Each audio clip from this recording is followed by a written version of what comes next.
Sejam todos bem-vindos a mais uma edição da Eden News. Eden News, um braço, uma estratégia, uma iniciativa da Eden Educação. Eu sou o Paulo Costa, CEO da Eden Grupo, estou aqui com... Vinícius Rodrigues, diretor de comunidade na Eden Grupo, sempre muito eloquente, né, seu Paulo? Que palavras rebuscadas. Muito obrigado, eu agradeço, Parabéns. eu não consigo ser diferente, graças a Deus. Ótimo. Então vamos lá.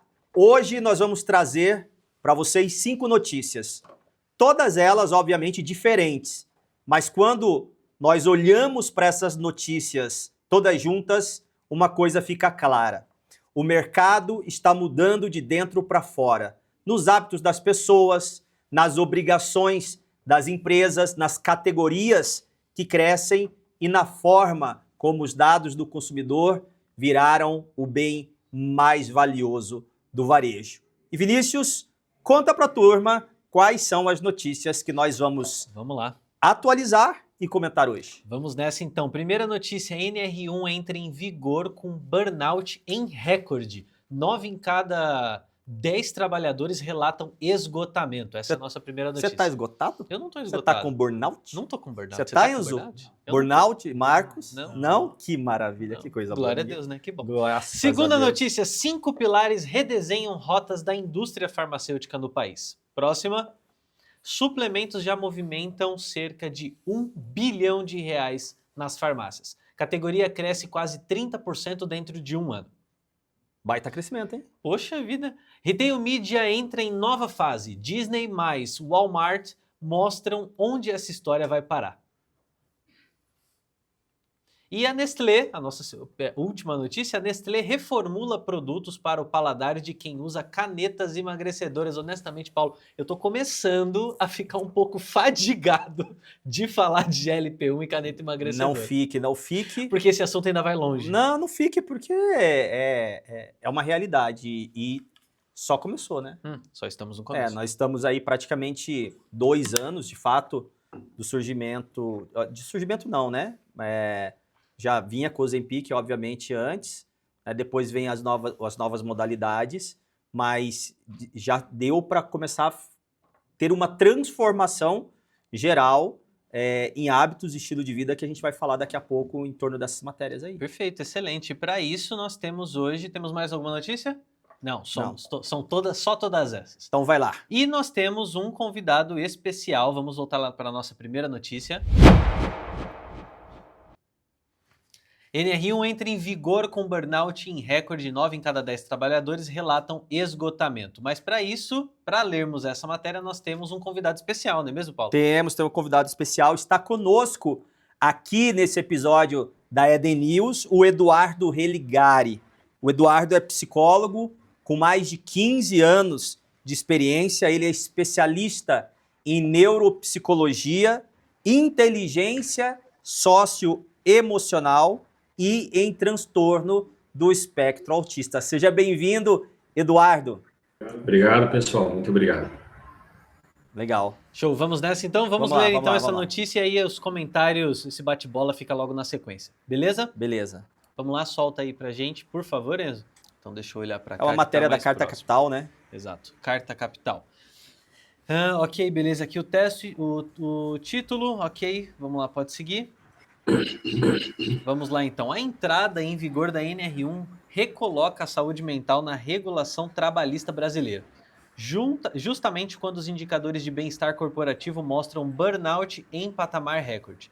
Além de atualizar regras da segurança, a norma amplia a responsabilidade das empresas ao incluir de forma explícita, bem mais explícita, os riscos psicossociais na gestão obrigatória de saúde e segurança ocupacional. Olha que interessante. Segundo o panorama do bem-estar corporativo de 2026 da Wellhub, 90% dos trabalhadores relataram sintomas de burnout no último ano. O número indica... Ok, cadê? Peraí que mexeu aqui. O Enzo tá perdido no teclado. Perdeu, você fez o... Ali, ó, o segundo parágrafo. Ok. Obrigado. O número... É que é o estagiário. Tá tudo bem. O número indica que o esgotamento deixou de ser um episódio isolado e passou a fazer parte da rotina de trabalho no país. Para Karen Scavacini, doutora em psicologia na USP e fundadora do Instituto Vitaleri, O aumento desses quadros está ligado à forma como o trabalho é organizado no dia a dia. E ela afirma: o burnout não surge apenas do excesso de tarefas, mas de contextos em que há pressão constante, falta de previsibilidade, pouco espaço para diálogo e uma cultura que normaliza exaustão como sinal de comprometimento. O impacto ultrapassa o ambiente corporativo. Os efeitos desse cenário vão além dos escritórios. A Organização Mundial da Saúde, ou OMS, como vocês preferirem, estima que depressão e ansiedade respondem por cerca de 12 bilhões de dias de trabalho perdidos por um ano no mundo, o que transforma o sofrimento psíquico em um problema de produtividade em escala global. Olha que loucura, né? Finalizamos? Correto? E para isso... Não, tem mais. Tem mais, vamos lá. Dentro das empresas, o estresse aparece distribuído em diferentes frentes. Um levantamento da Deloitte mostra que 40% dos impactos se concentram na saúde mental, seguidos por efeitos físicos, com 33%, e sociais, com 21%. Assim, a pressão do trabalho não afeta apenas o desempenho, mas se espalha por outras camadas da vida dos trabalhadores. O sono reflete o desgaste dos profissionais. O sono, um dos indicadores indiretos de saúde mental, reforça esse quadro. Ainda de acordo com a Wellhub, 69% dos profissionais dormem menos de 7 horas por noite, patamar associado na literatura médica. Esse é o Eric. É o Eric. Totalmente. O Eric não dorme. Eu acho que ele não dorme. O Eric que não dorme. Não dorme. Ele é um ciborgue. É. Na literatura médica, a maior risco de burnout, ansiedade e queda de desempenho cognitivo. Norma muda o status de saúde mental. A NR1 funciona como um divisor na forma de tratar o tema. Ao incluir os riscos psicossociais no escopo de segurança e saúde do trabalho, a norma tira a discussão do campo do bem-estar e a coloca no território da conformidade legal. Dessa forma, pressão por metas, organização do trabalho, carga horária e ambiente psicológico deixam de ser apenas temas de gestão e passam a integrar a matriz formal de riscos ocupacionais. André Purri, CEO da HR Tech Alimente, avalia: empresas que equilibram controle organizacional e autonomia individual protegem seus talentos e ainda criam vantagem competitiva. Que legal, né? Equipes saudáveis são mais inovadoras, adaptáveis e capazes de manter alta performance sob pressão. Falando um pouco de responsabilidade das empresas, que se amplia a partir desse momento, com a mudança, a saúde mental deixa de ser tratada apenas por programas isolados de recursos humanos e passa a integrar o desenho estrutural da operação. O impacto esperado envolve a revisão de processos, indicadores e formas de organizar o trabalho, e não apenas a criação de políticas internas. O momento também aponta para uma reprecificação do custo do estresse dentro das empresas. Ao incorporar fatores psicossociais na NR1, a regulação formaliza um deslocamento. O bem-estar deixa de ser um benefício e passa a integrar a infraestrutura obrigatória de gestão de risco. Com a norma em vigor, o enfrentamento do burnout deve ganhar prioridade nas agendas de recursos humanos ao longo dos próximos anos e eu arrisco a dizer que ao longo dos próximos meses. Perfeito. Finalizamos? Maravilha. Para isso, quero convidar vocês, meus amigos, colegas, parceiros, Eduardo, Paulo, para comentarmos sobre esse assunto, Legal. que é um assunto muito relevante. Eu quero fazer uma pergunta para o Eduardo. Eduardo, a matéria ela traz um número bastante interessante, que é ali 90% dos profissionais apresentam sintomas de burnout. Confesso para você que quando eu vi esse indicador, eu fiquei um pouco assustado. É real mesmo? A gente pode entender que hoje os efeitos, né, do estresse, aí a gente pode falar um pouco mais disso depois, mas os sintomas de burnout realmente acometem tantos profissionais assim? Então, eu acho que é importante para a gente entender bem esse dado, a gente partir do pressuposto que implicar em sintomas detectados não quer dizer que o diagnóstico está estabelecido. Perfeito. Então, sim, você tem os sintomas sendo percebidos em larga escala no mercado de trabalho, pelos fatores estressores que estão sendo atenuados, mas o diagnóstico ele está ali entre o segundo maior de afastamentos do trabalho, né, que é no caso de problemas mentais. E se a gente fosse ainda especificar um pouco melhor, o burnout, a síndrome de esgotamento físico e mental, ele vem como um resultado do estresse, né, utilizado de má forma, e ele se atenua fisicamente e faz com que a pessoa entre em colapso. Né? Por isso que é burnout, ela entra em um colapso em chamas, ela queima, né? Esse burnout, ele vem representado... Como se queimasse o cérebro, vamos dizer assim, né? Exatamente. Torrou o circuito. Porque ele vem realmente representado dessa forma no ambiente físico de trabalho, que é o quê? A pessoa que ela chega no esgotamento onde ela estoura, a tampa dela cai e ela esvai, né? Onde ela vai ter respostas violentas, respostas agressivas e muitas vezes o embotamento, que é se isolar e sair da situação e não conseguir retornar para o ambiente de trabalho. Né? Então, esse comportamento máximo, ele é percebido em escalas até que a gente tenha o comportamento propriamente consumado. Essas escalas são os sintomas. Esses sintomas estão sendo percebidos em larga escala no mercado de trabalho. E é por isso que a NR1 surge. A NR1, aqui é muito importante a gente trazer, talvez conceitualmente, a filosofia, né, que Spinoza traz de maneira simbólica. Aonde falta a moral, prevalece a ética no mundo civilizado. Então, o que acontece? O que eu estou querendo dizer com isso? Moralmente, a gente entendia que a saúde do trabalhador, ela implicava também o bem-estar dele, mas era moralmente. Então, muitas empresas negligenciaram isso ao extremo, ao ponto de que o dano financeiro para o mercado ficou maior do que o custo para manter esse profissional bem. Com isso, no estudo, né, do próprio mercado, do próprio Ministério do Trabalho, a gente tem a NR1 entrando com regulamentação para o atendimento psicossocial, para a percepção psicossocial, porque entendeu-se que o fator colateral financeiro em cima dessa situação estava sendo maior, o gasto para lidar com o transtorno mental estava sendo maior do que o custo para manter as pessoas bem. E daí cria-se a regra, que é a prevalência da ética aqui nesse caso, né, que ela entra para dar um norteador, e esse norteador é passivo de multas, e passivo de encargos, e passivo de fiscalização, né, para que isso aconteça. Por isso que sai do campo da moralidade e vai para o campo da ética, né, com a NR1. Eduardo, e eu li recentemente, acho que saiu a notícia, que o ministro André Mendonça, do STF, ele suspendeu por 90 dias a aplicação de multas, né, em sanções ligadas às inclusões de fatores de riscos psicossociais nas regras do programa de gerenciamento de risco no ambiente do trabalho. Você pode falar um pouquinho disso para a gente? Como é que isso impacta, de fato, a implantação da NR1? Muda aquilo que precisa ser feito? Não muda, só adia? Justa pergunta, porque eu também tenho recebido esse questionamento, né, na própria gestão de NR1 em parceiros. E o que acontece? Existe um prazo estipulado para que o vigor da lei, em seu caráter punitivo, seja empregado em larga escala, né? Aqui falando de fiscalização.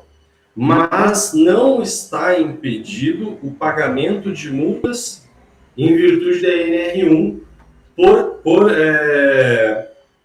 por denúncia, tá? Então, exemplo, eu não vou precisar cuidar de NR1 porque não foi ainda, deram mais um prazo. Não, a NR1 está em vigor. A gente já tem multa sendo aplicada, teve hospital pagando 90 mil em multa por falta de aplicação de NR1 no seu padrão de gestão de pessoas. Tá? A gente tem vários casos de grandes corporações que já estão pagando multas em virtude da NR1 descumprida. O que acontece com o parecer do Mendonça? Ele dá um prazo, né, ele estipula um prazo um pouco mais longo para o rigor de fiscalização. Então, a fiscalização ainda não vai bater e vai dar a multa neste momento. Mas se houver a denúncia, a fiscalização vai e a multa já está implicada no fator legislativo. Tá? Então, assim, muito cuidado com essa percepção de que a lei está sendo leniente, está deixando isso correr, mas na verdade ela não está, ela está adaptando o mercado. Porque o que acontece? A lei ela nem é de agora, né? Ela remonta já um período de adaptação de mais de um ano, né? né, em que ela entrou em vigor, a gente ganhou um prazo para se adaptar e poder aplicar no ambiente de trabalho. Esse prazo ele já foi excedido e a gente dá hoje mais 90 dias, porque o que o Mendonça entende? Se a gente implicar o rigor de multa por fiscalização nesse momento, a gente vai ter um encargo, um passivo trabalhista exacerbado, onde a gente não vai conseguir lidar com a educação do público. A gente vai gerar mais dano do que propriamente um avanço nesse setor. Exato. Né? Mas a lei está em vigor, e assim, então passível de multa. Se houver aí uma denúncia que seja, o fiscal vem e a multa pode vir por NR1 em fatores psicossociais. E é uma legislação que ela impacta empresas de qualquer porte, né? Pequenas, médias, grandes. Quais são as recomendações da perspectiva legal, né? A gente pode falar, no primeiro momento, da perspectiva legal, aquilo que de fato, quais são as adequações que as empresas têm que fazer e como isso vai impactar, Eduardo, ao seu ver, a gente está falando de farmácia aqui, obviamente, mas isso afeta todas as empresas de acordo com o seu porte. Eu tenho para mim que os menores são os que vão ter maiores desafios de adequação, obviamente, os menores e os médios, porque não tem toda uma estrutura, né, de saúde ocupacional, de RH, enfim, toda a estrutura necessária para dar esse suporte. Quais são as medidas que têm que ser tomadas e como é que você vê o impacto disso de acordo com o porte das empresas? Legal. Falando no juridiquês, a gente tem etapas, escalas daquilo que a empresa precisa constituir para se considerar convalente daquilo que está na normativa. Então, a gente vai ter um PGR, que é um programa de gerenciamento de riscos, a gente vai ter uma GRO, a gente vai ter documentações específicas voltadas para a contratação desse funcionário e num pacto de que eu vou fazer tais e tais coisas para que você se sinta bem nesse ambiente de trabalho, dentro de uma documentação. Eu vou ter que ter as normas éticas e funcionais da empresa para lidar com abuso, assédio, descritas e explícitas para os profissionais. Eles vão ter que ter um canal de denúncia que não seja aquele voto de cabresto, né? Tipo, não seja aquele canal de denúncia que todo mundo está sabendo quem falou mal, o chefe vai poder coagir aquela pessoa. Tem que ser anônimo o canal, né? Exatamente. Hoje em dia o canal precisa ser realmente anônimo, né? Ele não pode ser um anônimo lá, uma caixinha na frente de todo mundo, né? Então mudou-se muito essa percepção do que é para o funcionário estar protegido para poder falar dos seus acometimentos durante o trabalho, né? Que antes era uma coisa muito, muito velada, muito mal interpretada, muitas vezes levadas a entendimento preconceituoso do contratante, né, para o contratado. Então, isso está mudando justamente por causa desse número expressivo de doenças mentais. A gente fala aqui de burnout, como você bem trouxe, que esse esgotamento, ele tem uma origem, ele tem uma fonte. A gente pode dizer que existe aqui algumas coisas transacionais que a gente traz lá do ambiente familiar, mas o burnout ele é especificamente o trabalho, que é o quê? Pressão no trabalho, falta de possibilidade de criar recursos emocionais para lidar com o trabalho, né? Então é daquele ambiente específico. Então, às vezes é um chefe que cospe marimbondo, é uma meta inalcançável. No caso de farmácias, sendo mais específico ao público, né? Tu tem ali as farmácias que elas muitas vezes não constituem um RH, porque elas têm um corpo funcional, elas não têm um corpo perfeito, né? Aquele corpo que se espera, que é um núcleo de RH, um núcleo de administração, um núcleo de contabilidade, um núcleo de direito e tal, que já gere em empresas maiores. Então, essa empresa, muitas vezes, ela tem o gerente dela, o dono dela ali, e os funcionários propriamente, que são aqueles que ficam no balcão, ficam no processo de vendas, reposição e limpeza.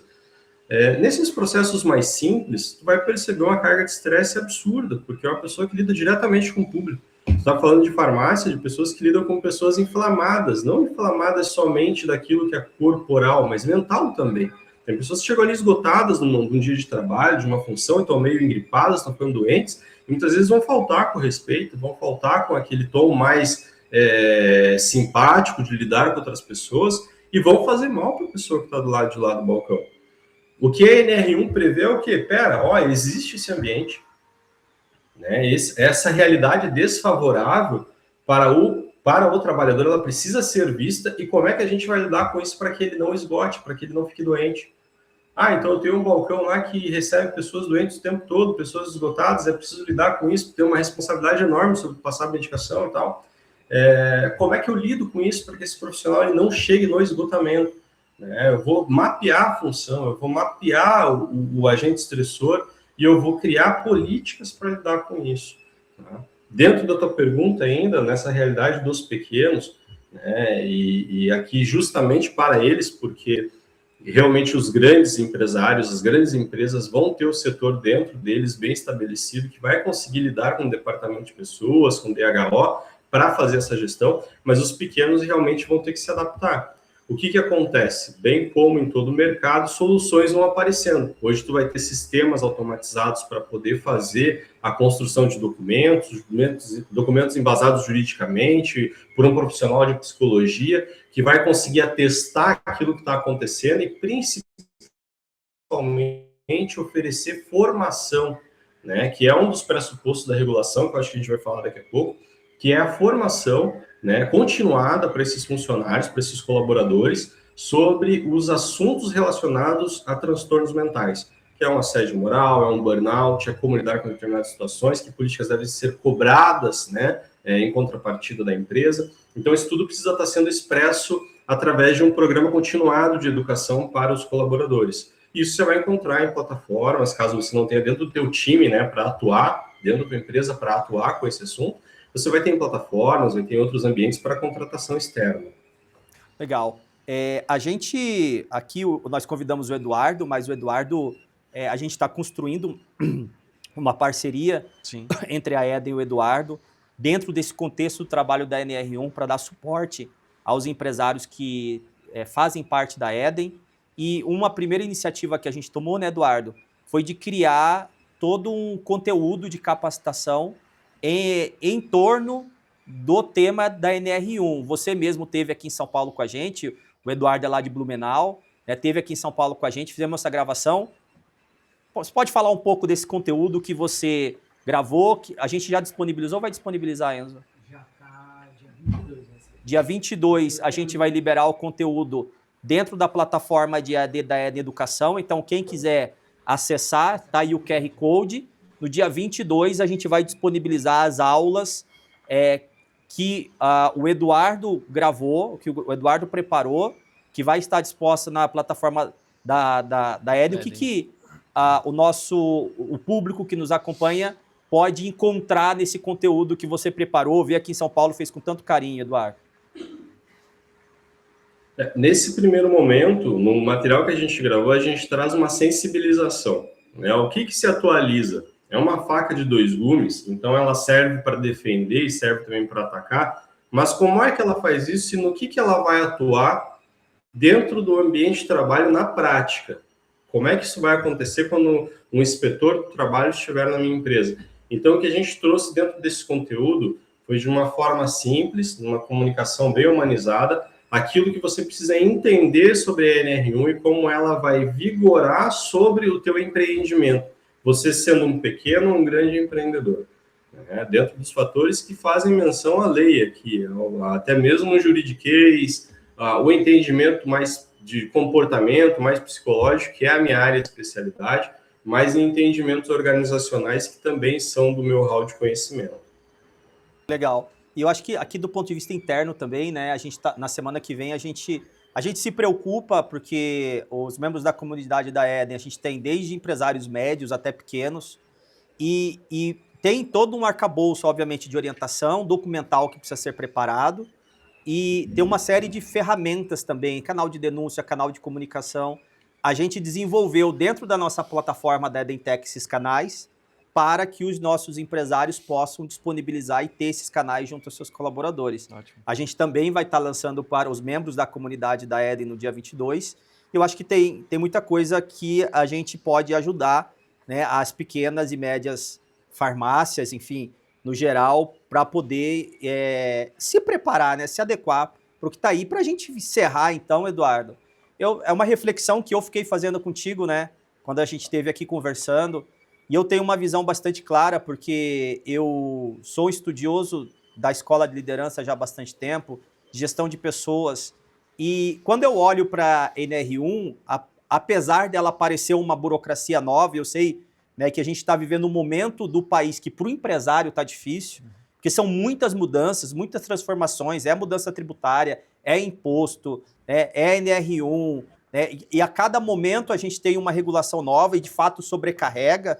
Já vi alguns comentários do tipo assim, e ninguém está preocupado com a saúde mental do empresário, porque o empresário está, de fato, muito sobrecarregado, e a gente lida com empresários aqui, né, Vinícius, o tempo todo, e a gente lida com isso, a gente vê empresário, de fato, fragilizado, a ED entra com o papel de amortecer um pouco esse desafio e ajudar a aliviar essa carga, esse peso, e tem sido muito legal esse trabalho, obviamente, que faz parte do propósito da Eden. Agora, eu tenho uma clareza, por outro lado, apesar desse rigor, dessa aparente burocracia, desse desafio, é uma oportunidade também para a gente refletir sobre uma série de coisas.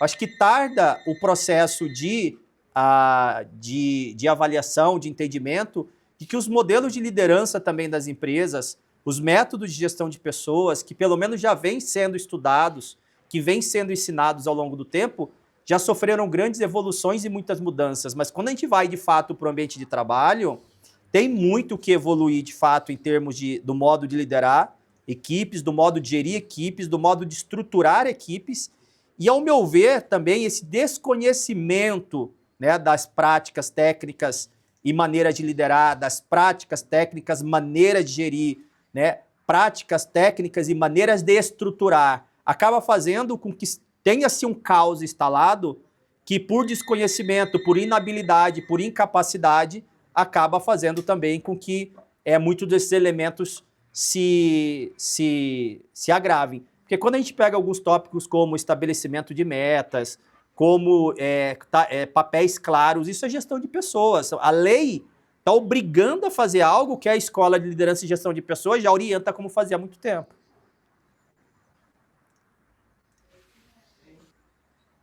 Certo, né? E é importante destacar, dentro da tua fala, que a gente vinha de uma estrutura que se preparava, de certa forma, organicamente para lidar com esses assuntos, que são estruturas que buscam hoje de um líder a capacidade de gerir o potencial do seu time para que esse time esteja eficaz e feliz, né? Eu lembro que não há muito tempo atrás, eu mesmo no mercado de trabalho, eu tinha líderes que tipo chegavam picando fogo numa sala. Chegavam, assim, em um jeito truculento de verbalizar coisas, de ser ofensivo, de te ameaçar de maneira indireta, de maneira agressiva, tipo, se a meta não for cumprida, esse setor todo vai ser desligado. É isso aí, vocês vão para casa do caralho. E outras coisas mais que você escutava, que você ficava assim, chocado, você saía dali meio tipo, eu tenho que ter raiva dele para usar essa raiva para vender. Medo, isso, né? foi sendo Eu tenho que ter medo para ser impulsionado pelo medo de perder o emprego, né? Exato. As pessoas entregavam números? Entregavam, a gente vê aí as corporações de antigamente que funcionaram, mas foi se percebendo que não é assim que você tem o melhor resultado, não é assim que você tem o melhor colaborador, não é assim que você tem a melhor pessoa para lidar contigo. Líderes medíocres agem dessa forma, atuam dessa maneira, cobram a maneira de gerir, né? Cobram e gerem desta forma.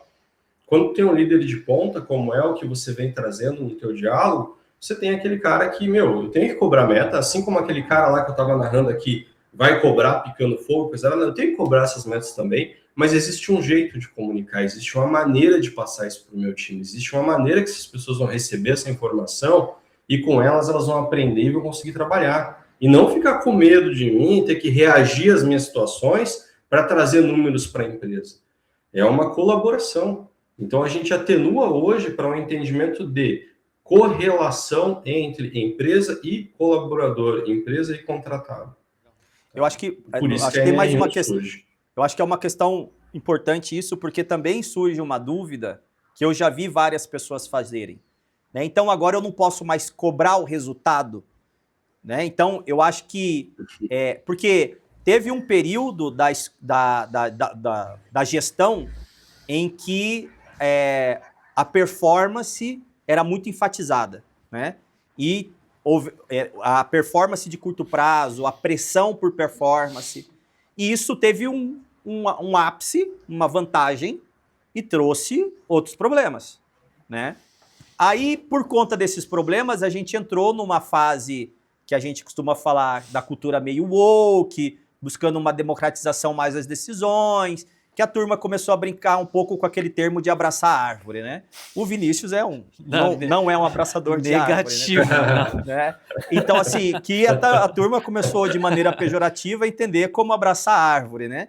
E aí, isso foi meio que se elevando culturalmente, começou uma guerra cultural das organizações em termos de ser o woke, não ser o woke ligado à esquerda, né, a performance, meritocracia ligada à direita, isso ganhou também contornos, de certa forma, político. Quando a gente vai para a gestão em si, hoje em dia, o que se vê ninguém está preocupado com questão de abraçar árvore, né, e ninguém está preocupado com nenhuma questões desse tipo.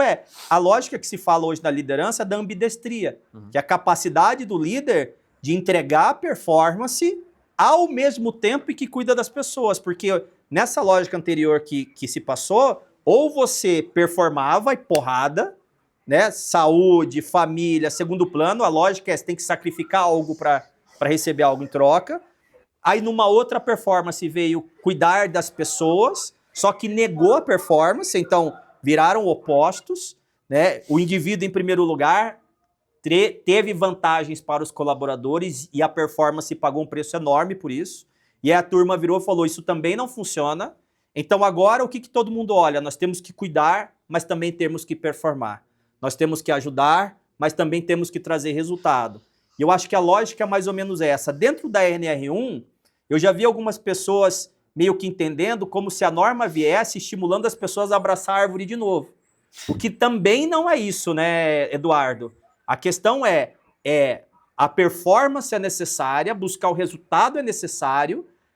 Agora, a questão é que para que isso aconteça, deve haver uma estrutura, processos e funções bem organizadas para que isso aconteça sem prejudicar, né? Para que aconteça sem prejudicar mentalmente o colaborador. Que eu acho que é esse equilíbrio que se quer chegar e que obviamente, se você seguir a cartilha da gestão, tanto liderança como da gestão de pessoas atuais, totalmente plausível, possível. Exato.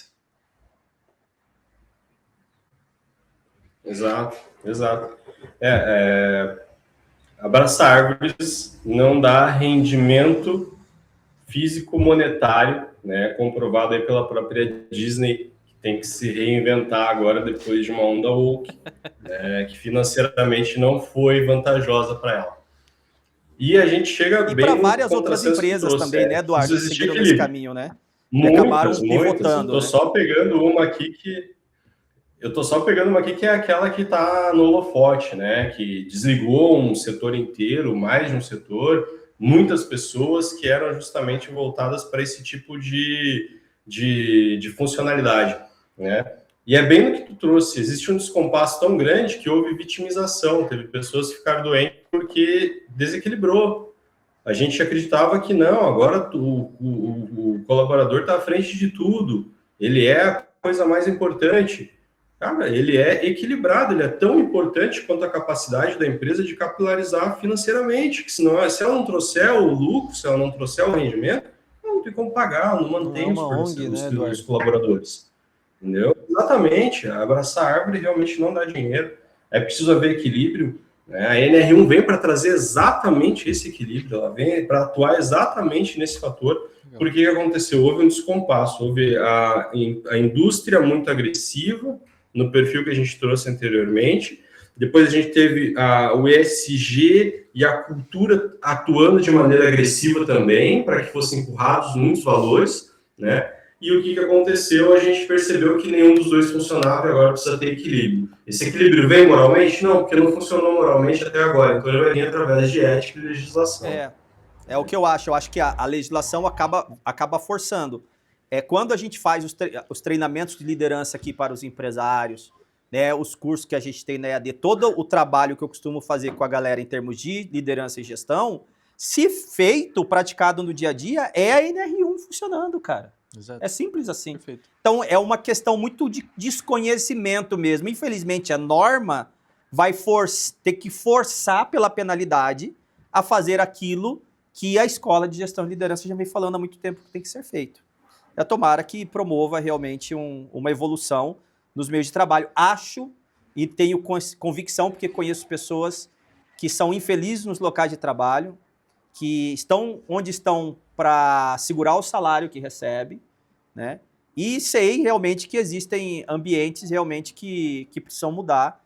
E sei que a gente vive uma nova fase, uma nova era, em que a liderança, se evoluir nesse sentido, vai ter uma vantagem competitiva muito grande, porque não vai faltar gente querendo seguir líderes que realmente são inspiradores e que fazem o dever de casa da liderança e da gestão de pessoas. Excelente. Certo, seu Eduardo? Certo, Vinícius? Excelente. Nada a acrescentar. Certíssimo. Perfeito, Eduardo. Obrigado, meu irmão, de coração, por ter participado dessa edição da Eden. Coloca mais uma vez aí o QR Code da Eden AD para quem quiser conectar. Aponta a câmera aí para o QR Code. Dia 22, quarta-feira que vem, certo, Enzo? Confirmado, batido o martelo. Já vão estar disponíveis os módulos das aulas sobre NR1, né, a adequação de NR1. E eu quero fazer um convite para você, Eduardo. Eu tinha falado para o Eric, não sei se ele falou para você. Se não falou, Tá falado agora. eu estou falando agora. Vamos fazer uma live falando de NR1, liderança e gestão de pessoas, como essas três coisas se conectam. O que você acha? Topa fazer Por favor. Por favor, Topa por fazer? favor, com certeza. Porque aí a gente faz uma live certeza. aberta, né? Convida a galera que estiver antes e ali a gente troca ideia sobre NR1, sobre a liderança contemporânea atual, gestão de pessoas, como que os princípios de liderança e de gestão atrelados à regulamentação da norma contribuem para que a gente tenha uma liderança efetiva, gestão saudável e atenda, obviamente. Porque se a gente só cumprir a NR1 em termos documentais, identificar, analisar os riscos psicossociais e não criar estrutura para que isso não aconteça, a gente vai enxugar gelo, porque vai criar as normas, vai fazer o trabalho direitinho e depois vai ter problema lá na frente. Exatamente. Então, se não adianta só atender normativa no sentido de fazer o programa de gerenciamento de risco, né, fazer lá todos os documentos que precisa, ter o canal de denúncia, pode ter tudo isso. Se não executar na estrutura e nos processos de gestão adequadamente, só vai explicitar aquilo que já está adoecido lá dentro da empresa. Perfeito. Fechado? Exatamente. Vamos marcar a data, então. Fechado. Combinado. Só mandar a data lá e a gente conecta. Obrigado pela sua Obrigado, presença, pessoal. Eduardo. Tchau, tchau. Tchau, Um abraço, Eduardo. até Valeu. mais. Até a próxima.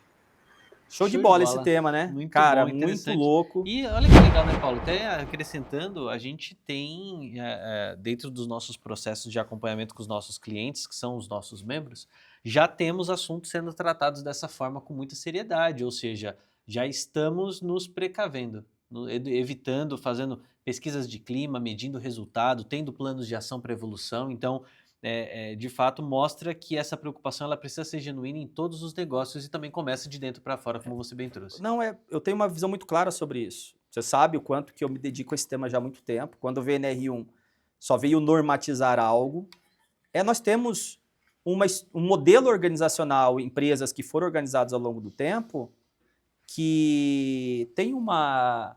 Ô, Marcos, pega aquele livro do mim que tá ali em cima, ali, fazendo um favor ali, ó.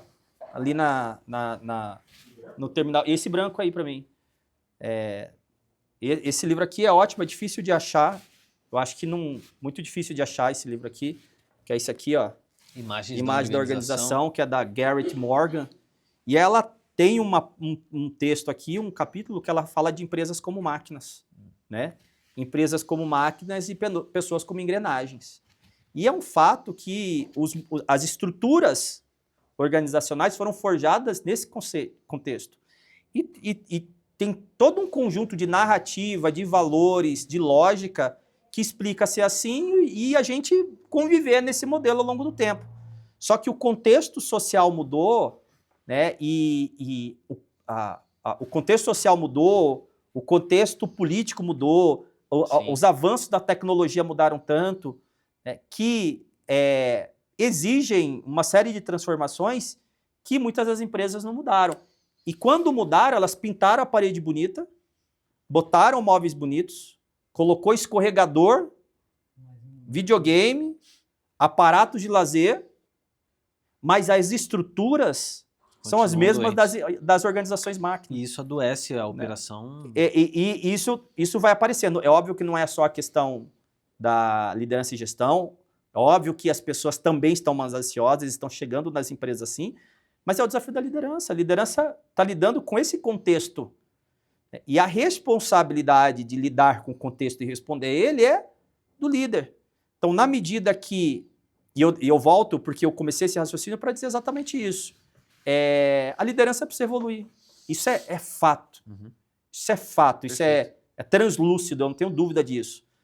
Os métodos de gestão precisam ser adaptados para um ambiente mais instável, complexo, volátil, e isso traz insegurança, ao mesmo tempo em que são capazes de entregar alta performance.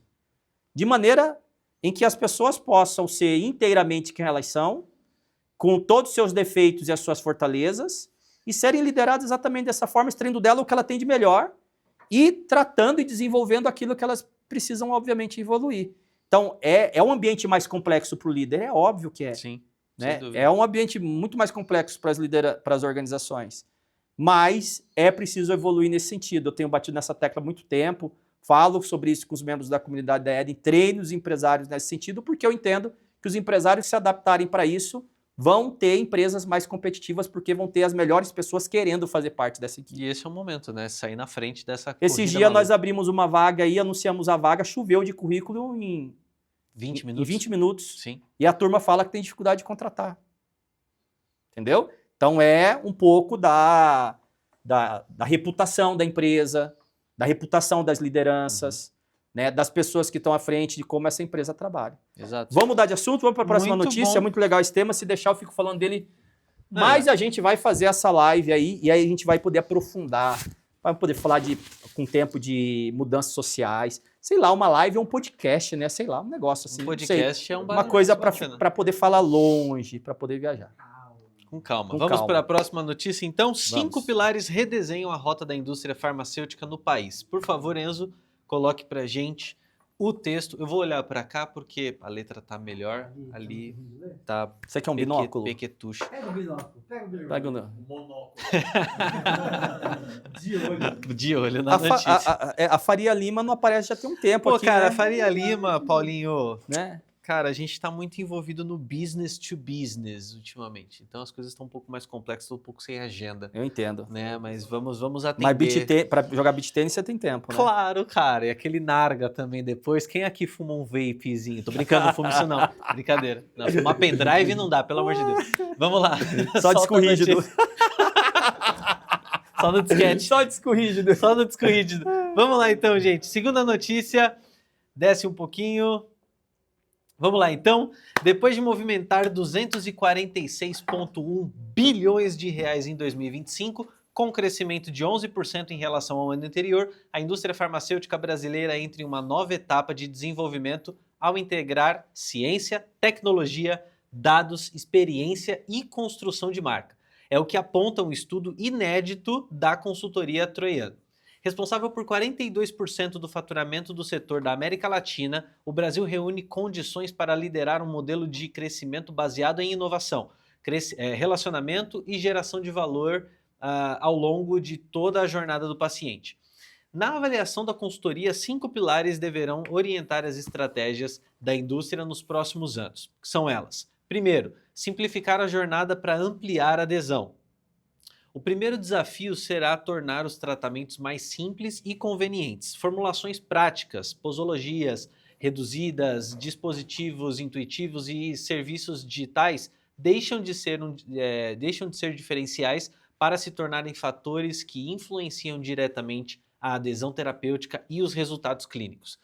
Entre aspas aqui, fazendo uma menção a Cecília Russo Troiano, a simplificação aumenta a adesão ao tratamento, melhora os resultados clínicos e fortalece essa fidelização. Ponto número 2, integrar saúde, prevenção e bem-estar. A fronteira entre medicamentos, suplementação, alimentação e prevenção torna-se cada vez menos definida.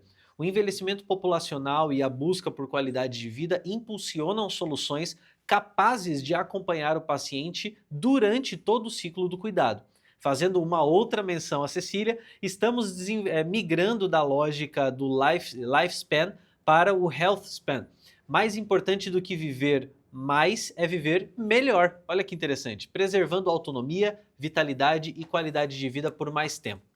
Ponto número 3, colocar o paciente no centro da estratégia. A gente fala sobre isso muito, colocar os clientes no centro da mesa. O cliente é o nosso objetivo, a nossa A razão de Amazon, existir. já vi, né? Não sei se é lenda, mas a história de que na Amazon, no conselho, o Jeff Bezos, ele definiu que uma cadeira fica vazia. Na mesa de reunião. E essa cadeira, na mesa de reunião, não sei se é no conselho ou se são todas as reuniões, eu não sei, alguma coisa assim, depois a gente pode ver. Se eu não me engano, são em todas as Eu acho que reuniões, são eu em lembro todas. dessa entrevista. E essa cadeira representa O cliente. o cliente que não tem voz ali. Mas é importante essa metáfora, Pra- porque pra justamente que- ele está pra- lá pra lembrar que tem que olhar, e que as decisões têm exatamente, que ser tomadas em prol do olhando o cliente. interesse do cliente, né? Porque é muito comum a gente empurrar o que a gente acha que deve ser feito, né? E às vezes o que nós achamos que deve ser feito Não não é está o que o cliente conectado com a precisa. necessidade do consumidor, Excelente. que muda o tempo inteiro. Que poético, senhor Paulo. Paulo obrigado. Spector aqui, gente. Uma salva de palmas. Muito bom. Ponto número 3, colocar o cliente no centro dessa estratégia. Então, o avanço das plataformas digitais, aplicativos, dispositivos vestíveis, que são os wearables, e serviços conectados. Wearables, tá vendo? Poliglota. Não está igual serviços o meu, mas você está evoluindo bem. E serviços conectados transforma a relação entre indústria, profissionais de saúde e consumidores. O paciente assume um papel ativo na gestão da própria saúde, exigindo informação, conveniência e experiências mais integradas. Entre aspas aqui, hoje não falamos mais apenas da relação entre médico e farmácia. Existe um ecossistema formado por plataformas, aplicativos wearables. Qual a nota dessa palavra, dessa pronúncia? Foi 5. 5, a média é 6? Tem que melhorar. Então vamos lá. E diferentes fontes de informação. As marcas que quiserem permanecer relevantes precisarão fazer parte deste ecossistema. E o ponto número 4, seguindo a inteligência artificial na personalização de tratamentos. Inteligência artificial não é mais luxo, ela é uma ferramenta que deve ser usada em todas as organizações. E a combinação entre inteligência artificial, análise de dados e avanços de genética acelera a medicina personalizada e amplia a capacidade das empresas de desenvolver soluções adaptadas às características de cada paciente. E o quinto e último ponto, que é transformar dados em vantagem competitiva. O quinto pilar envolve a integração dos diferentes pontos de contato entre médicos e pacientes, farmácias e canais digitais. Estratégias omnichannel passam a gerar inteligência para as decisões clínicas, comerciais e de relacionamento, fortalecendo a construção de marca e a fidelização. A indústria farmacêutica entra em um novo ciclo de crescimento, como mostra nessa belíssima imagem criada pelo ChatGPT, tenho certeza. Pode descer um pouquinho mais. E o GLP-1 mostra, falamos do GLP-1 pela milionésima vez nos últimos meses. A matéria ela faz uma conexão de como o GLP-1 converge os 5 pilares, né? Exato, na verdade é o conglomerado concentrado dentro deste assunto. Então, poucas categorias representam essa transformação tão claramente quanto os agonistas de GLP-1. Além dos avanços terapêuticos no tratamento da obesidade e do diabetes, o segmento reúne praticamente todos os pilares apontados pela pesquisa.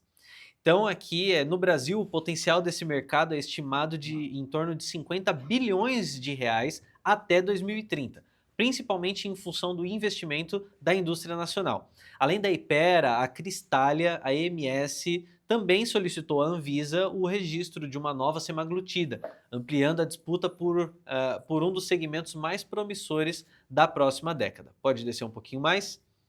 Acabou. Para finalizar aqui, a última citação de Cecília Troiano. O mercado está migrando de uma lógica centrada no produto para uma lógica centrada nas pessoas. Olha que interessante essa mudança. A inovação continuará sendo essencial, mas precisará vir acompanhada de experiências mais simples, acessíveis e significativas. Deixa eu tomar uma água que eu falei muito. Maravilha.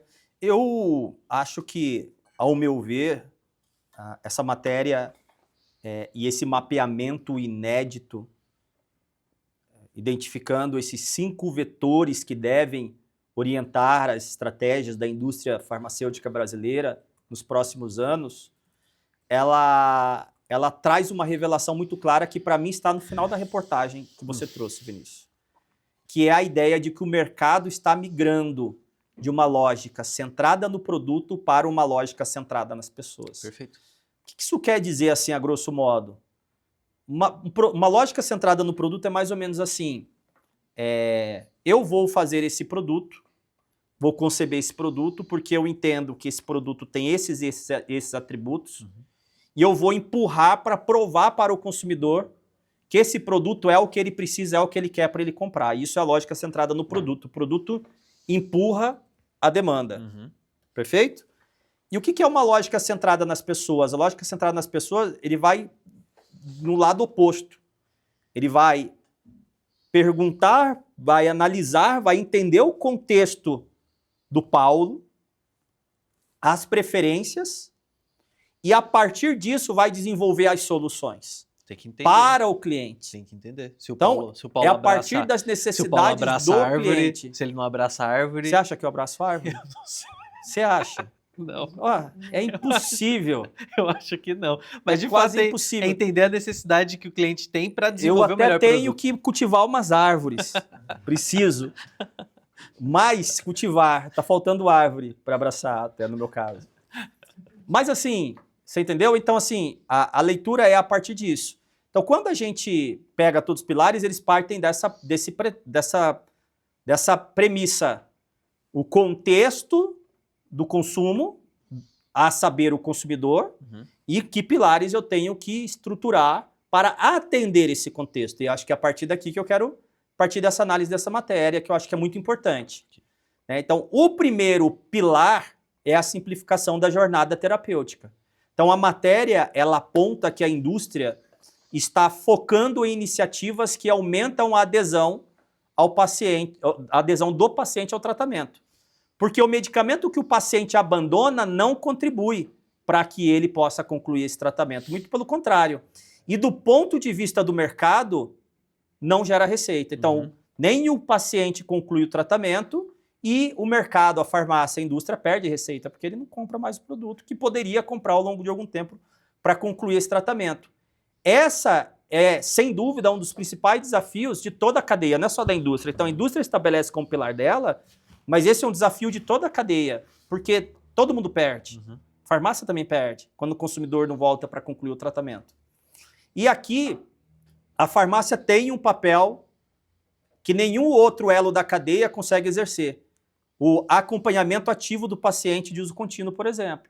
Isso é uma coisa que a farmácia pode e que ela deve fazer, porque faz parte da sua vocação, saber quais clientes usam determinados medicamentos todo mês e agir quando esses clientes somem.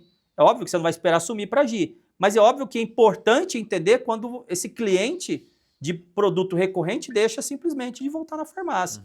Será porque ele não continuou o tratamento? Será que é porque ele está comprando concorrente? Não importa. Se ele está comprando concorrente, pelo menos ele continuou o tratamento. Mas se ele abandonou o tratamento, perde todo mundo. Perde a indústria, perde a farmácia, perde também o paciente.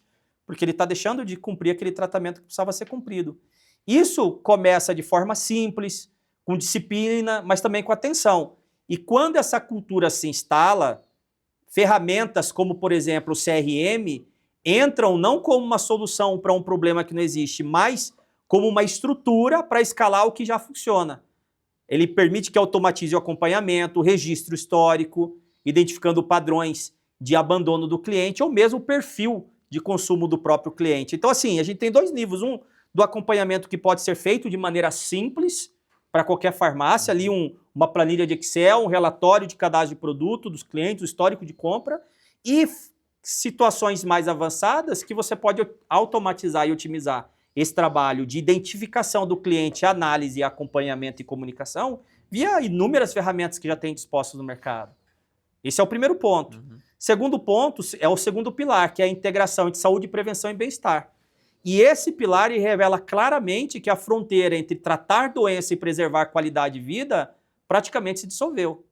Né? Então, a consultoria ela usa um conceito para afirmar isso, que é a migração do lifespan para o healthspan.